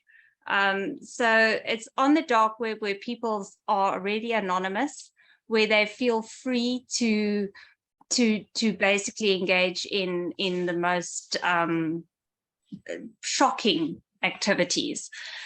So you can't access the dark web with Google. So that's the first thing. So in the first place, if you want to access the dark web, you need to at least download a browser that can access it. Now there are a couple, but the most commonly used one is a browser called Tor. So I'd like to just explain that the dark web is not separate from the surface web. Okay, we talk about the dark net, we talk about the deep net, the deep web, and we talk about the surface web, but they're not different places. They are one and the same, really. They just work with different protocols. And that's what happens. So on the surface web, you use Google or DuckDuckGo or any of these browsers to access it. If you're going on the dark web, you need Tor. And there's an area in the middle called the sort of the deep web, where a lot of information is stored, like company databases. So to access the deep web, you usually need some sort of a password. So that's really the difference between the three, in a nutshell, the difference between the three sort of stacked areas of the internet. They are all the internet, though. Okay, so just moving on from there. So you can see on the surface web, which makes up about 4% of the web, it's the common web. There you've got your Google, your Bing, your Yahoo, your YouTube, all the things we know about. And then in the deep and the dark web, we've got places like the Pirate Bay, Gaia, 4chan, Storage, Pedo Planet, TorChain, and all the onion sites. So the dark web usually has the end, instead of .com or .net, they have .onion. And that's really what you would need is a Tor browser would access your dark, your web .onion type sites. I must warn anybody that's sensitive, from here on out, if you are squeamish, please don't continue on this presentation, because from here on out it gets a little gory as we look at some of the more challenging stuff.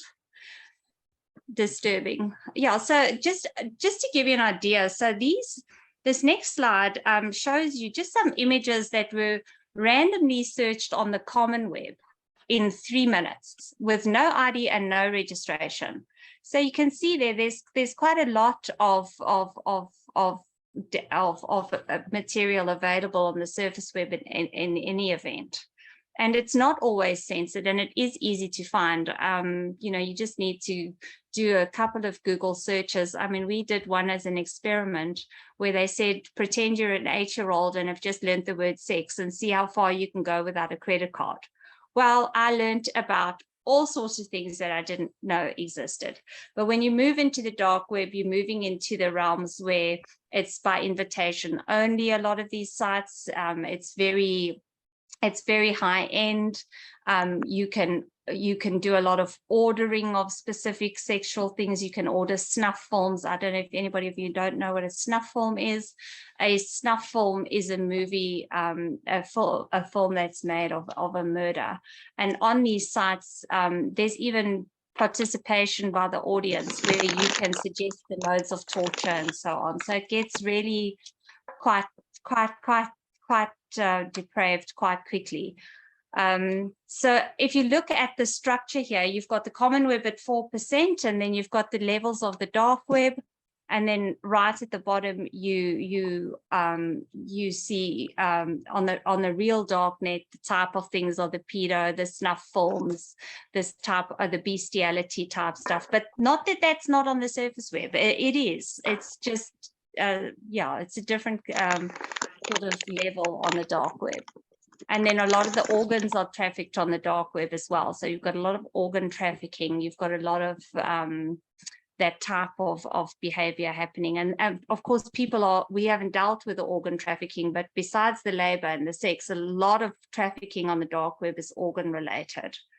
And then as you move down the levels, you eventually end up at things like Mexican sugar dancing and so on. I'm not going to go into describing these types of events, just understand that they are shocking, and only people that are being exploited or trafficked would participate in these. And usually it's not voluntary in any way.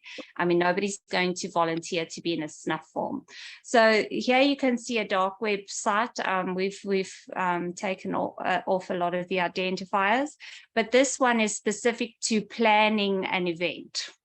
So that's what it looks like without our scrolling graphics all over it, which you'll see in the next slide. So let's move there.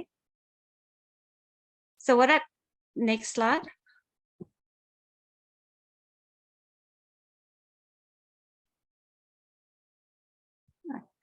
Okay, so you can see here that this specific website is a site where pedophiles are looking for girls aged 0 to 17. It's specific to planning your crimes. So what are the types of topics that the guys discuss in these types of websites?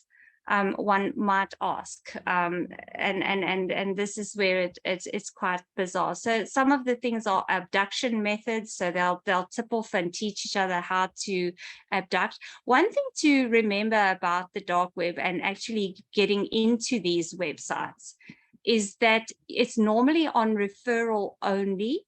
So these sites are actually, you get referred there, and the way in and the way out is rather fascinating. So you have to actually commit crimes. You have to post CSAM material in order to be admitted into these forums. And you have to keep posting CSAM material in order to stay in the sites.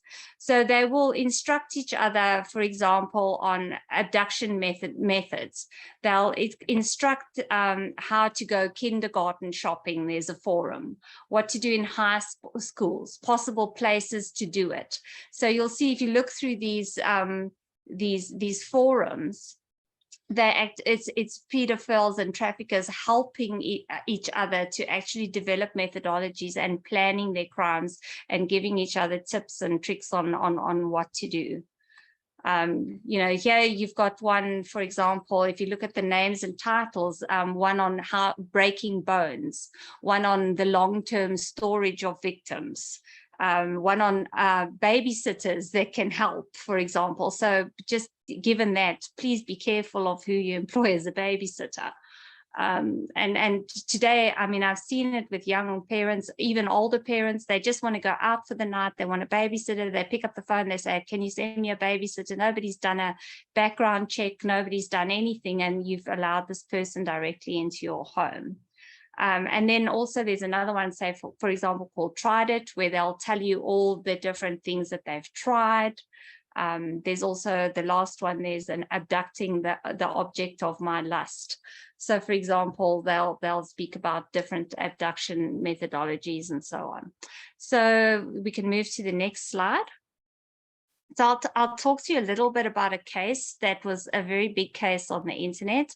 It was called Daisy's destruction case. So here we had a pedophile who, his name was Peter Scully, and he was eventually caught by Philippine investigators.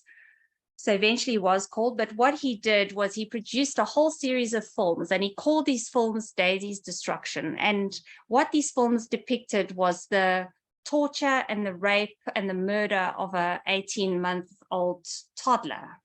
And people paid $10,000 per head to watch the murder and the torture of Daisy. There were also a number of other films that were made. He used a 5-year-old girl, hung her upside down, and Scully and 2 of his accomplices raped and tortured her.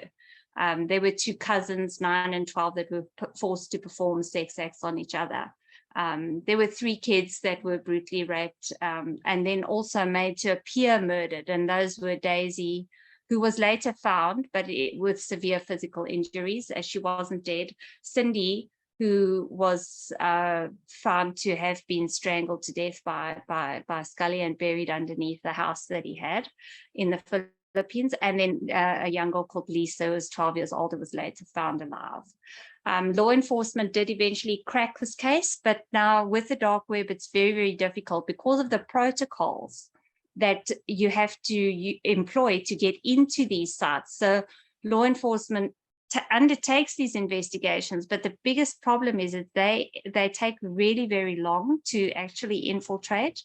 And then they try to do this and identify as many offenders as possible, but often they have to break the law to break these cases. And it's very, very stressful on the investigators what they are forced to witness. Another very famous group on the dark web was the Black Death group.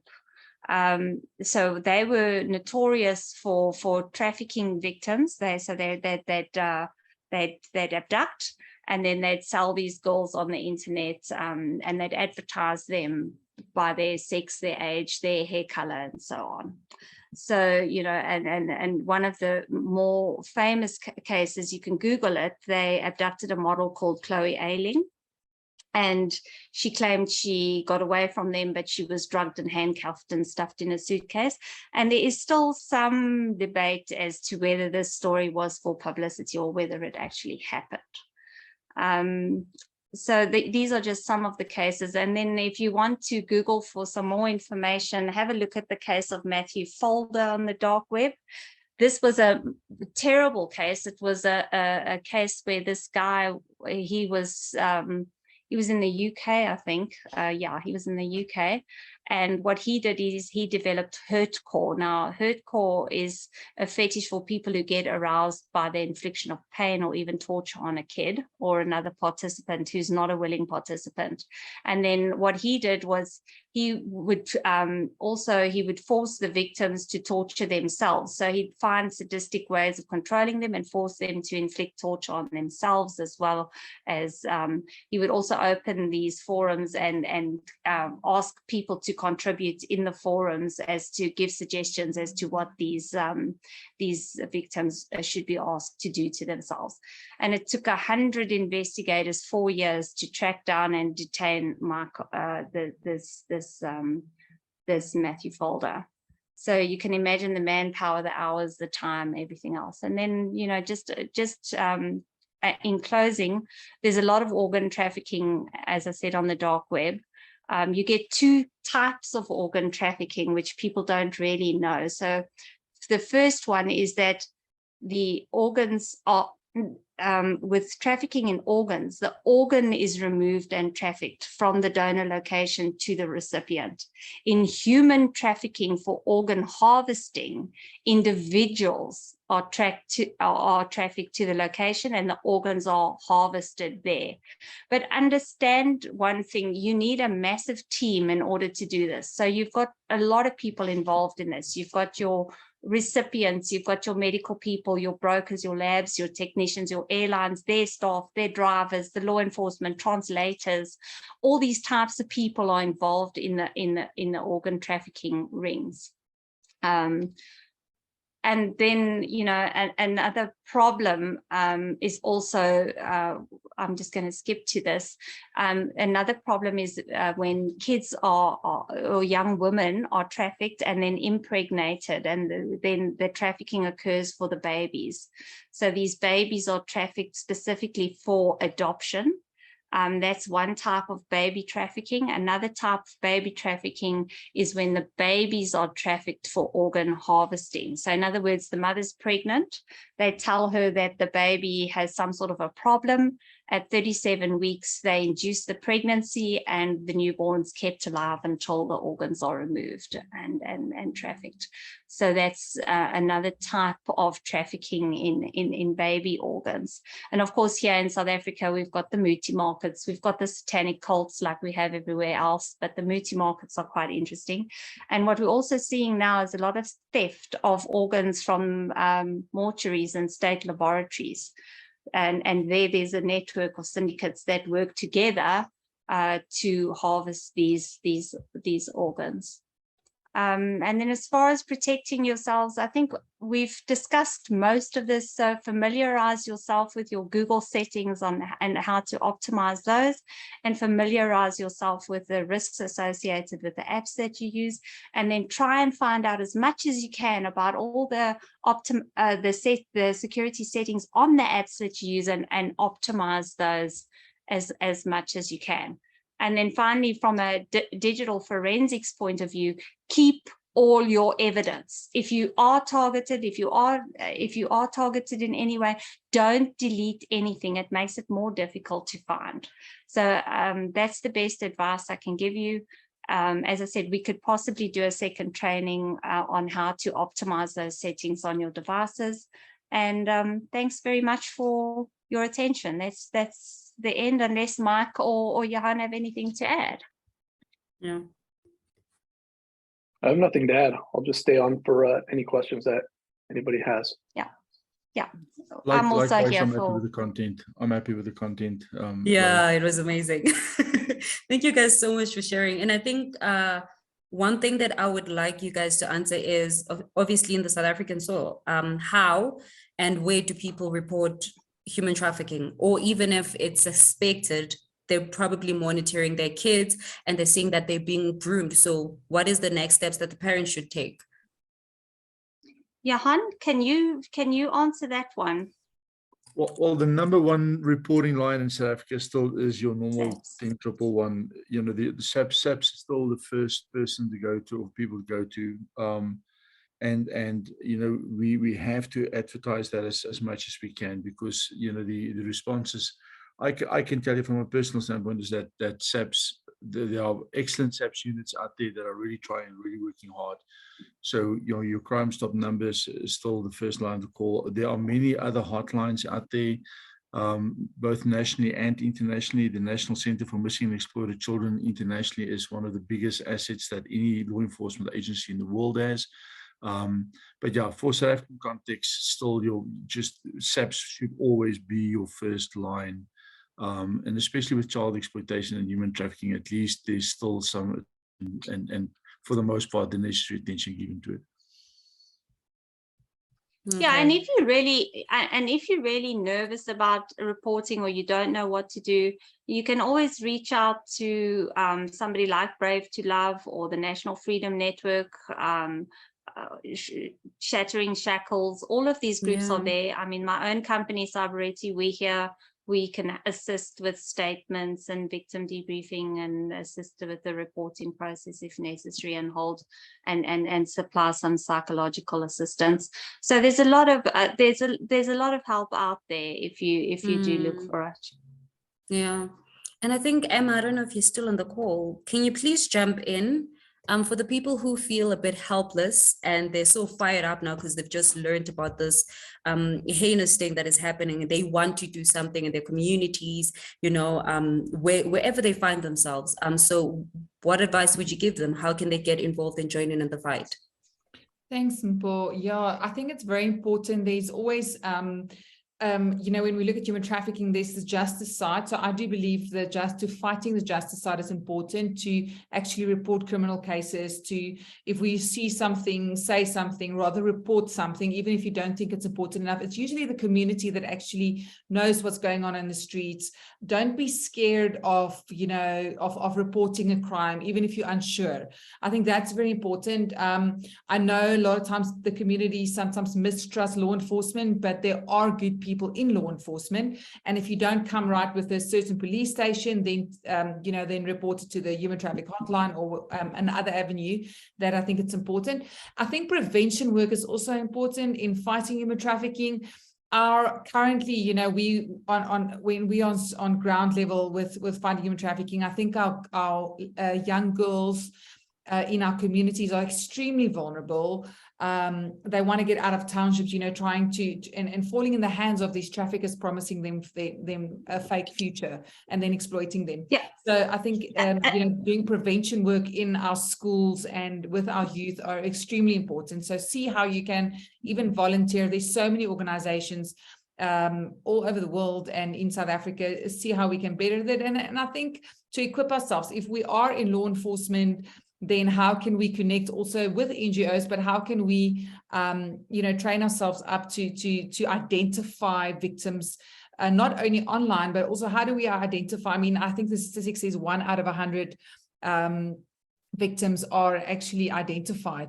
So there are many victims. We can, right now go out and raid a brothel and find victims. So I think this is very important to understand, and do not lose hope. I think I always say it takes an army to fight human trafficking. We need to stand together, work together to fight it. And the other thing that you can do is report the app to the app, the actual app, especially if it's online, because that may make them aware, and they may track those accounts for other instances of recruitment or attempts. So they do have investigation teams on most of these apps. And actually, someone asked about the apps. If the sites are known, right, with mobile numbers, why are the sites not taken down or traffickers traced and then arrested? If we know that everything that we've just mentioned, all of these sites exist where people are being exploited, why are the sites not taken down?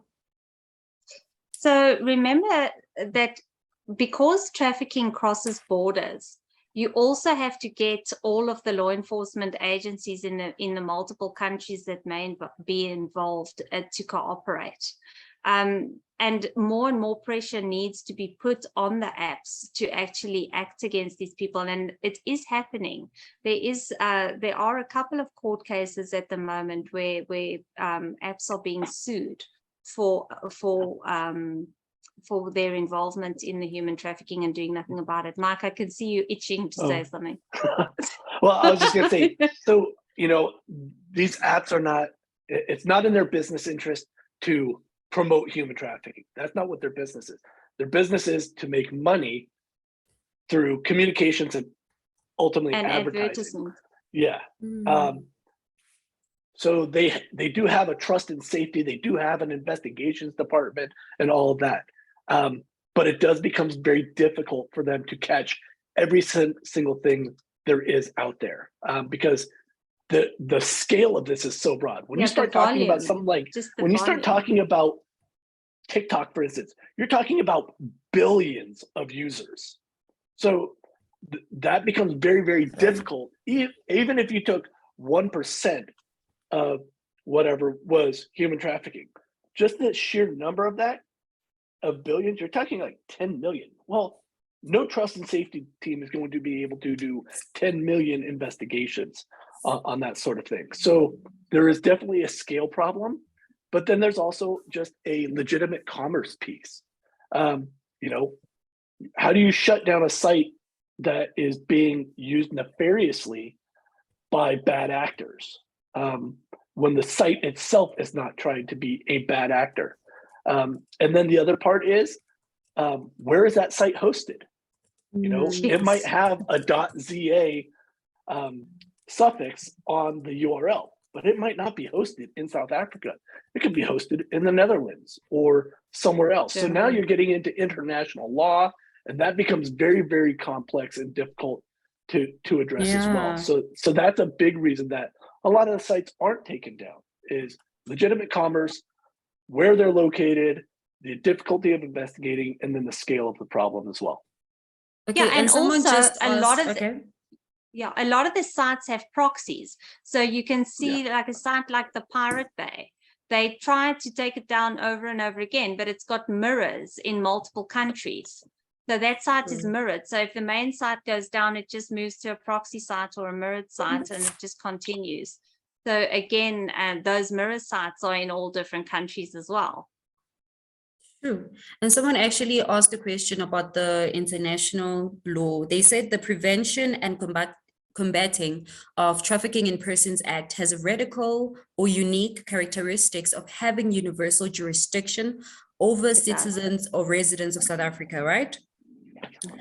It has no jurisdiction over non-resident or non-citizens. I feel this is more a box ticking exercise to fulfill international obligations of ratifying international protocols. Everything I'm reading going over my head, but I'm sure you guys understand it. In the absence of international cooperation in extradition, Is this act effective, especially where the trafficking happens out of South Africa? In the absence of Johan, international. I'm Yes. going to let Johan take that. I think he works for this all the time, so this is a really good one for him. Yeah, I think there's a little bit of a misunderstanding there. I mean, if we look at the Celeso case, for instance, that happened in the High Court in Johannesburg just a couple of months ago. I mean, there was 2 female traffickers from Lesotho trafficking a Basotho child into Basotho orphan into South Africa, and then sexually exploiting her online, having a strip on Streammate school kid. And that case got the highest sentence recorded in the world for human trafficking, and that happened right here in South Africa. So the understanding that foreigners cannot be charged under the crime is incorrect. I mean, I think the South African Trafficking Persons Act is actually one of the stronger ones out there. And it's right on par with international standards in the UN Convention on Human Trafficking. Sure.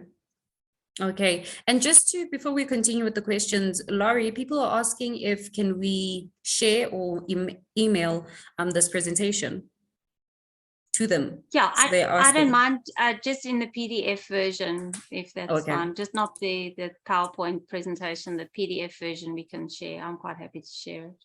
Okay, that's perfect. Okay, so in the beginning, someone asked how big is the problem in South Africa of human trafficking? And they were asking for statistics as well. Okay, well, the problem is it's very difficult to get accurate statistics on human trafficking because it's a covert crime. And especially on the online side, it's very difficult to track.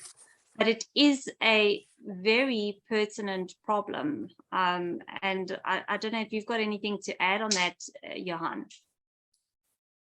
And under the new definition of trafficking as well, there are so many crimes now, crimes that used to be charged as other crimes that we can now charge under the new human trafficking law. So if you look at all the components of the law and who can be charged with human trafficking, if you look at the fact that your transporters, your harborers, your recruiters, and so on can all be charged under the law, you can see that there would be a very big, huge, actually, scope of people that could be subject to being prosecuted.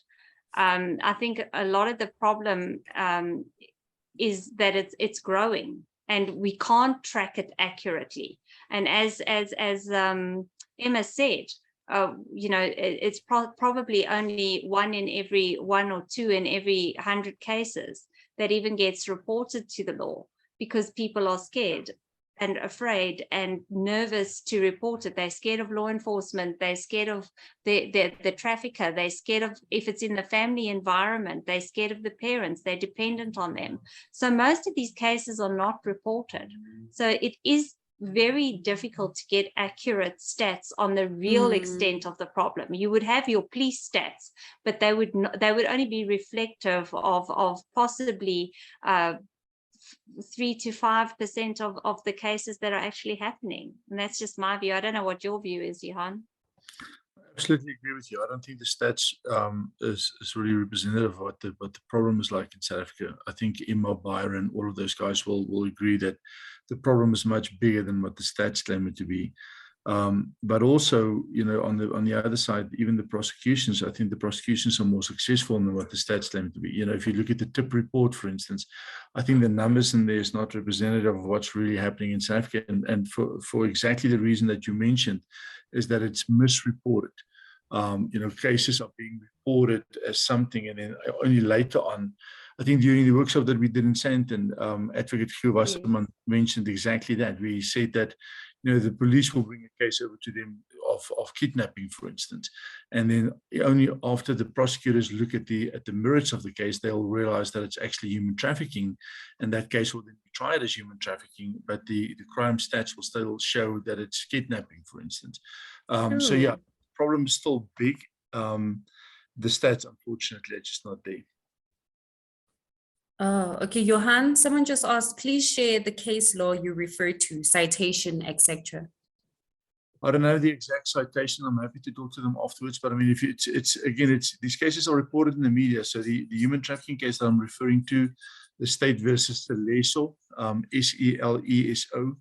It was a case in the High Court in Johannesburg. That was the recent one that I just referred to.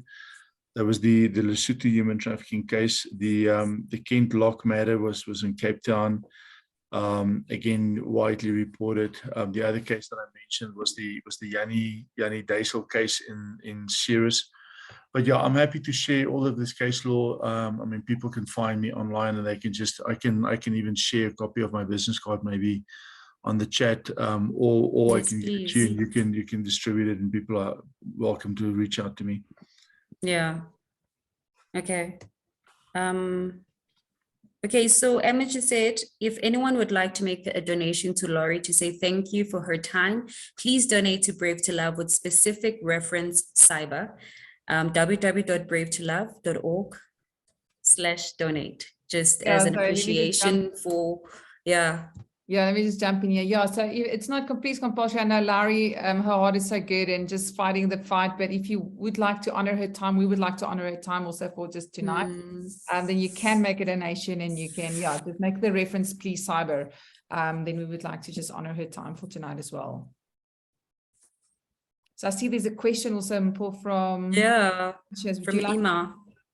She's asking, how do you protect your hearts when you deal with these things? Just looked at the Brave to Love website, heartbreaking. Emma, you can take it. Yes, sorry, I think there's a Gracia also that wants to ask a question. How do you protect the hearts when you deal with these things? Good question. No, I think there's a passion that, everyone has a motive why they do what they do. Some people, we move with empathy, and we continue to do that because we love people, and we see the heartbreaking things. I think it's important to, as a team fighting human trafficking, to do self-care. As an organization, it's important to have those trauma counselors, even for the team, to make sure that we stay in the game for the long run, to pace ourselves, to have good rest, just practical things, I think, on emotional intelligence and things like that. But, one day when life is over, we'll have time to rest. But for now, we're fighting crime and fighting human trafficking. The reward, I think, for what we do is to see, we work with survivors. We have a home, a second phase home for survivors, and the victory that we see when these girls finish their education, when they thrive, when they find their first job, their first salary, where pimp is not controlling the money. And that's a reward in itself. So it continues us to go. So it's not always the heartache and the sad. We actually find amazing joy in what we do and passion, and we see the victories in what we do. So that's fantastic. Gracias, you have your hand up. Would you like to ask a question? Yes, you did, actually. Thank you so much. And first of all, excellent presentation to everybody here. Laurie, thanks for inviting me here. I highly recommend, please, Laurie is highly recommended, an amazing professional. And I love how you all came together to address the issues around human trafficking. And yes, to echo what Mike was saying, it is an issue that is global. We need to come together and address this practically. I think the big concern, and you might be asking, why is it important for us to address this? Why should we raise a voice against human trafficking? Because the reality behind human trafficking, there are other actors behind the scenes that have the ambition to destabilize and so forth. There's much to that, and something that you should keep in mind when you think about human trafficking. It's not just an issue that happens in your region or in small areas here and there. It affects the image of a country. It affects also trade relations and so much more. But again, I'm truly grateful before leaving just to thank everybody for this amazing work, and Laurie, again, to you and the team, and Mike, and amazing what you're doing. But don't shy away. Laurie, you have my details. Just share across to everybody here. Happy to collaborate and look at ways to not only save lives, but one thing I wanted to just add very briefly is the old MO doesn't work anymore. Especially just exposing them and so forth. They're used to that now. They've become more immune. We need to shift the dynamics and go to the ground, go to the source of what's causing human trafficking to flourish. For example, when there's social and economic instability, human trafficking will flourish. So if we address those needs and those core issues from the ground or grassroots upwards, that's how we, choke them out from doing their operations. But beyond that, team, I truly trust and thanks so much for hearing me out. Thank you so much for that, Gracias. Is that how you say your name, Gracias, as in thank you? Literally, so it's thank you. I love that. Thank you so much for, I think all of our speakers are encouraged. So, Gracias, if we're going to the source of all the problems, are we throwing all the politicians in prison? Oh my gosh, where do we even start, Lori? Let's not even go down that route. We'll be here until midnight. Gosh. And someone actually, I think we're going to get Gracia for our next talk. Come on. Okay, I'm gone now. I'm pressing the leave button. I'm kidding. And someone also asked, funny enough, about is there any research on what caused the moral degradation that is leading to family being the leading stat for child trafficking? Remember when you were sharing the slide and family relative was like the 41%? So they're asking, is there research as to why, this is like the highest statistic? Well, I think one of the problems is online. Another problem is that parents are really busy, and I'm sure there is a research. I will look at that and share. But yeah, this was in a report, so I'm sure that there must be research linked to the report. I didn't research the research, unfortunately, but I can, and I'm happy to share that report if anyone's interested as well. I can drop that report in. It's a UNODC or report, I think, that I pulled those stats from. But I think a lot of the problem just goes to the way that kids are raised today. I mean, there's I just talk about the way that children today want instant gratification, for example. I mean, when I was growing up, I wanted to do something for a school project. It wasn't at my fingertips. I had to wait. I had to go to the library. I had to actually go through some trouble. Today, the kids don't do that. They want instant gratification. They want acknowledgement. They want friends. They want followers. They want popularity. By the time they're 15, they're ready to be the CEO of the company. They want the Ferrari, but they don't actually want to work for it. Yeah. So they find the shortcuts, and they find and unfortunately, this does degrade the moral ethics. The families are degraded. They split. People today, they sit on the TV, they don't talk. They've got their phones all the time with them. There's no cohesion in the families anymore. And I think that's where we have to look at the actual grassroots of the family, and start working on that, and also the morals of the kids. Because today, I mean, when I was growing up, I didn't even know what porn was. I mean, certainly couldn't access it. It was all banned in South Africa. I mean, we had Shape magazine with stars on the boobs. Today, porn is at the fingertips of these kids. They just have to run a Google search, and they have access to everything. So it's the normalization of the immoral behavior that's also happening. Sure. Anything to add, Mike? Sorry, or Johan? Do you guys want to add anything on that? I don't want to completely trash technology, because technology, information systems, all of those have brought a lot of good things to the world, right? I mean, we are able to increase the capacity and potential for learning by all of these communication systems. However, like anything else, in moderation, right? And as a parent, being afraid, it seems like a lot of parents are afraid to say no, because there's the pressure from a lot of what kids see on social media. They see Instagram, and they think that snapshot that is on Instagram represents life all the time. When in fact it's not. It's a heavily staged type of thing. But there's no balance to that. So if that becomes the norm, there's all that pressure to, well, I have to conform, I have to be normal. And then parents not having awareness of technology, and then not understanding what's transpiring and driving their kids for that, I think is a huge contributor. Well, if I can't say no to what I don't necessarily know about, everybody's doing it, right? So I think that's a component in all of this. You know, when, and I can't speak for the rest of the world, but in the places I've traveled, and I know here in the United States, I go out to a restaurant and I will just look, and it is amazing to me to see how many people will be sitting at a table with their face in their phones. They're not interacting with each other. You know, whether it's a group of friends, business associates, or especially families, everybody has a device out and they're not interacting with one another, not taking that time to interact. They're not sharing those familial values, that sort of thing. So I think that also dilutes a lot of kind of when we start talking about the moral degradation and lack of values component. Yeah, and also both parents are working, they don't have the time, they come home from work, they're tired, they're stressed, they're irritated. And then that's the one side, and that's the families that are still together and have two parents. But we also now have families where you've got a playoff all the time between the two divorced parents trying to score points with the kids. So the one outdoes the other one all the time, and you've got this trade-off all the time. So these kids learn very quickly how to manipulate their parents into getting just about anything they want, because the parents, instead of being parents, they're trying to be friends. Sure. And they're all, that we want to be friends with our kids. And as I said, in these divorced families, there's a complete lack of cohesion because the kids are used as pawns in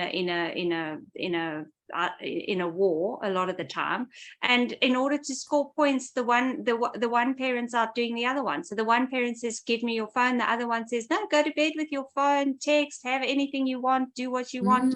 So there's little control, especially between children moving between homes on weekends as well. It's very difficult when one parent tries to discipline and the other one says, do as you please. And also they're not speaking to each other because they're at war. So they haven't told the other parent about the parameters that the other parent has put on. And then half the time you've got a whole bunch of extra parents when these parents have remarried other people that are also in the lump with a whole lot of other kids who are also, in the trade-off war. So the whole family is decentralized in a lot of cases today. And that's also a significant contributing factor when it comes to control. And you guys are coming for the parents today. I think each and every person who's a parent, they're like writing everything down that I need to put this in place. I need to put this in place. And another interesting thing that Emmanuel just shared, he said that a lot of those children at the robots are indeed borrowed. The police in Krugersdorp, Gauteng, for example, they tried removing them and were sued by various organizations. There was not even any legal obligation to prove the maternity of the child. Thus, the begging continues. Yeah, they're props in a trafficking situation. Yeah. And let me see, I don't think we have any more questions. I remember Irma asked about any kind of apps that parents can use, but I remember in your presentation, there's a whole list. Yeah, there's a whole list, but just to look at them, I mean, Net Nanny is very, very good. I can really recommend that. I've worked with it. I know the product. So that is a useful one to use is Net Nanny. Let me think, what are the other better ones? Bark is quite good. There's a new one called Screen Retriever that's I've heard good things about. So there are a few, as I said, there are different prices. Bark is not bad. Norton's got one. Kaspersky's got some guards on their software. Another one is WebWatcher's pretty good. And then there's another one called Kids Guard. There's one called Safety Web. But there's a whole bunch, and I've actually put some links on my presentation as well. So there's a range out there. They cost different prices. Some of them are free. So, depending on your budget, you can choose one that works for you. If you look at any on the top 10, they're all pretty user-friendly and easy to work with. Yeah. But the most important thing is talk to your kids. Have conversations. Have conversations. Put the phones Yeah. put the phones in a bucket at the dinner table, and put the phones in the bucket when they go to bed at night. No phones to bed, and no phones at the dinner table, and talk to your kids. Let them know that they don't have to be afraid to come to you. Have an open door policy. When you're sitting at the dinner table, ask them how their day was, but then ask them, how was your day on social media? Did anything happen? True. That's interesting. Because remember that kids today have a virtual life and they have a real life. Yeah. And often they're in the middle. So if you ask them about their life on planet Earth as we know it, they'll tell you what they did in the day. If you ask them about their virtual life and what happened, anything interesting on social media, you have to make it a second question, because they have two lives, especially the kids that game. And I can tell you that I have experience of that. My son is a gamer, and he's an absolute disaster. I mean, we'll be sitting discussing what we bought at the shop, and I'll say, well, I got a really nice jersey at the shop, and he'll say, oh my goodness, you see the sword I got, and the fancy elven cape, and so on. And I'm like, huh? I realized that he's been shopping in the game. It's got nothing to do with the real world. But the gaming world is also a world where there's a lot of trafficking happening. So you have to monitor what's going on in these games, because they all chat to each other in real time. And that's a whole different realm as far as the recruitment and so on goes. It's a whole different channel. And the apps that the parents can install, do they also work on gaming platforms? They work on the PC, so you can that they work on your PC or on your phone, so that you would be able to. So, like with Screen Retriever, you can actually go and see what your child is doing in real time. You can retrieve whatever's on his screen. Yeah. Okay, so they are useful. Our audience. Just as we've said, I'm going to send the presentation tomorrow morning to everyone, and also the link to the videos we were recording the whole session. As we said, if you do have additional questions, I will also link the social media or LinkedIn of our panelists today and everyone who just made a contribution. Firstly, I'll get their permission, then I'll link their details. Do you guys have any closing remarks? Laurie, Emma, Johan, and Mr. Mike, do you guys have anything to say in closing? Mike? I'll just say, one, thank you, Laurie, for giving me the opportunity. Thank you to everybody here for listening to me pontificate. Brave to Love, thank you very much for setting this up and hosting it. I guess my closing thoughts would just be, yes, talk to your kids, get involved with them, provide them that safe space, and then understand that, the appropriate use of technology is going to be what's going to be your friend. And then in terms of solving this problem, this is just my own personal view. This is a values problem. Where we as humans are not valuing other humans. It's sort of incomprehensible that in the 21st century, with all the advances that we have, we're still able to treat each other this way. And as a species, we're really one of the only ones that actually does this to one another. But I'll digress. From a values perspective, when we look at just the human trafficking, it is a demand problem. In order to change it long-term, it's a values shift that has to take part. And so as parents, as human beings, by imparting those pro-social values early and often and reiterating them, we begin to change the tide and address it from the demand perspective. And then just understand that, yes, that public-private partnership I talked to very, very early is absolutely critical. And that doesn't have to be necessarily a corporation to law enforcement to nonprofit to research. Individuals can engage in public-private partnerships as well. If you have a passion for this, talk to your local merchant and engage in some sort of a partnership there. Can you possibly be the bridge between that merchant and a law enforcement agency to facilitate the reporting, facilitate the preventing, facilitate a safe spot if something takes place. And other than that, I'll put my contact information should anybody want to reach out to me and learn more or or just talk to him. But thank you.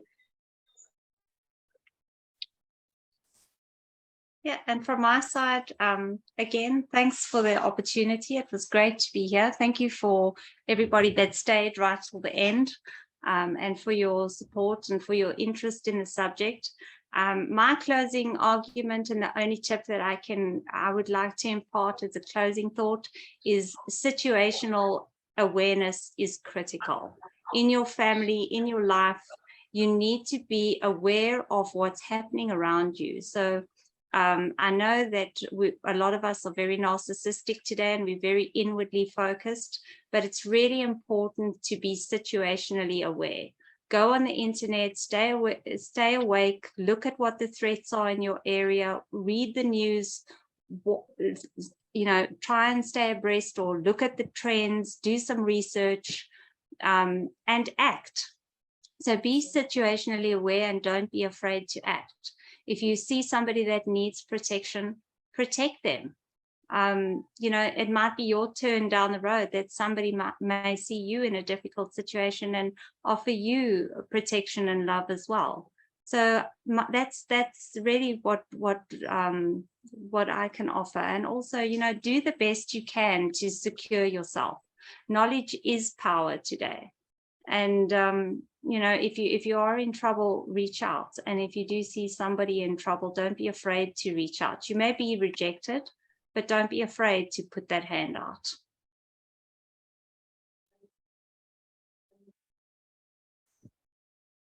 Johan, I don't know if you want to go first, but let me end off first by saying, firstly, thank you, Mpho. You're fantastic.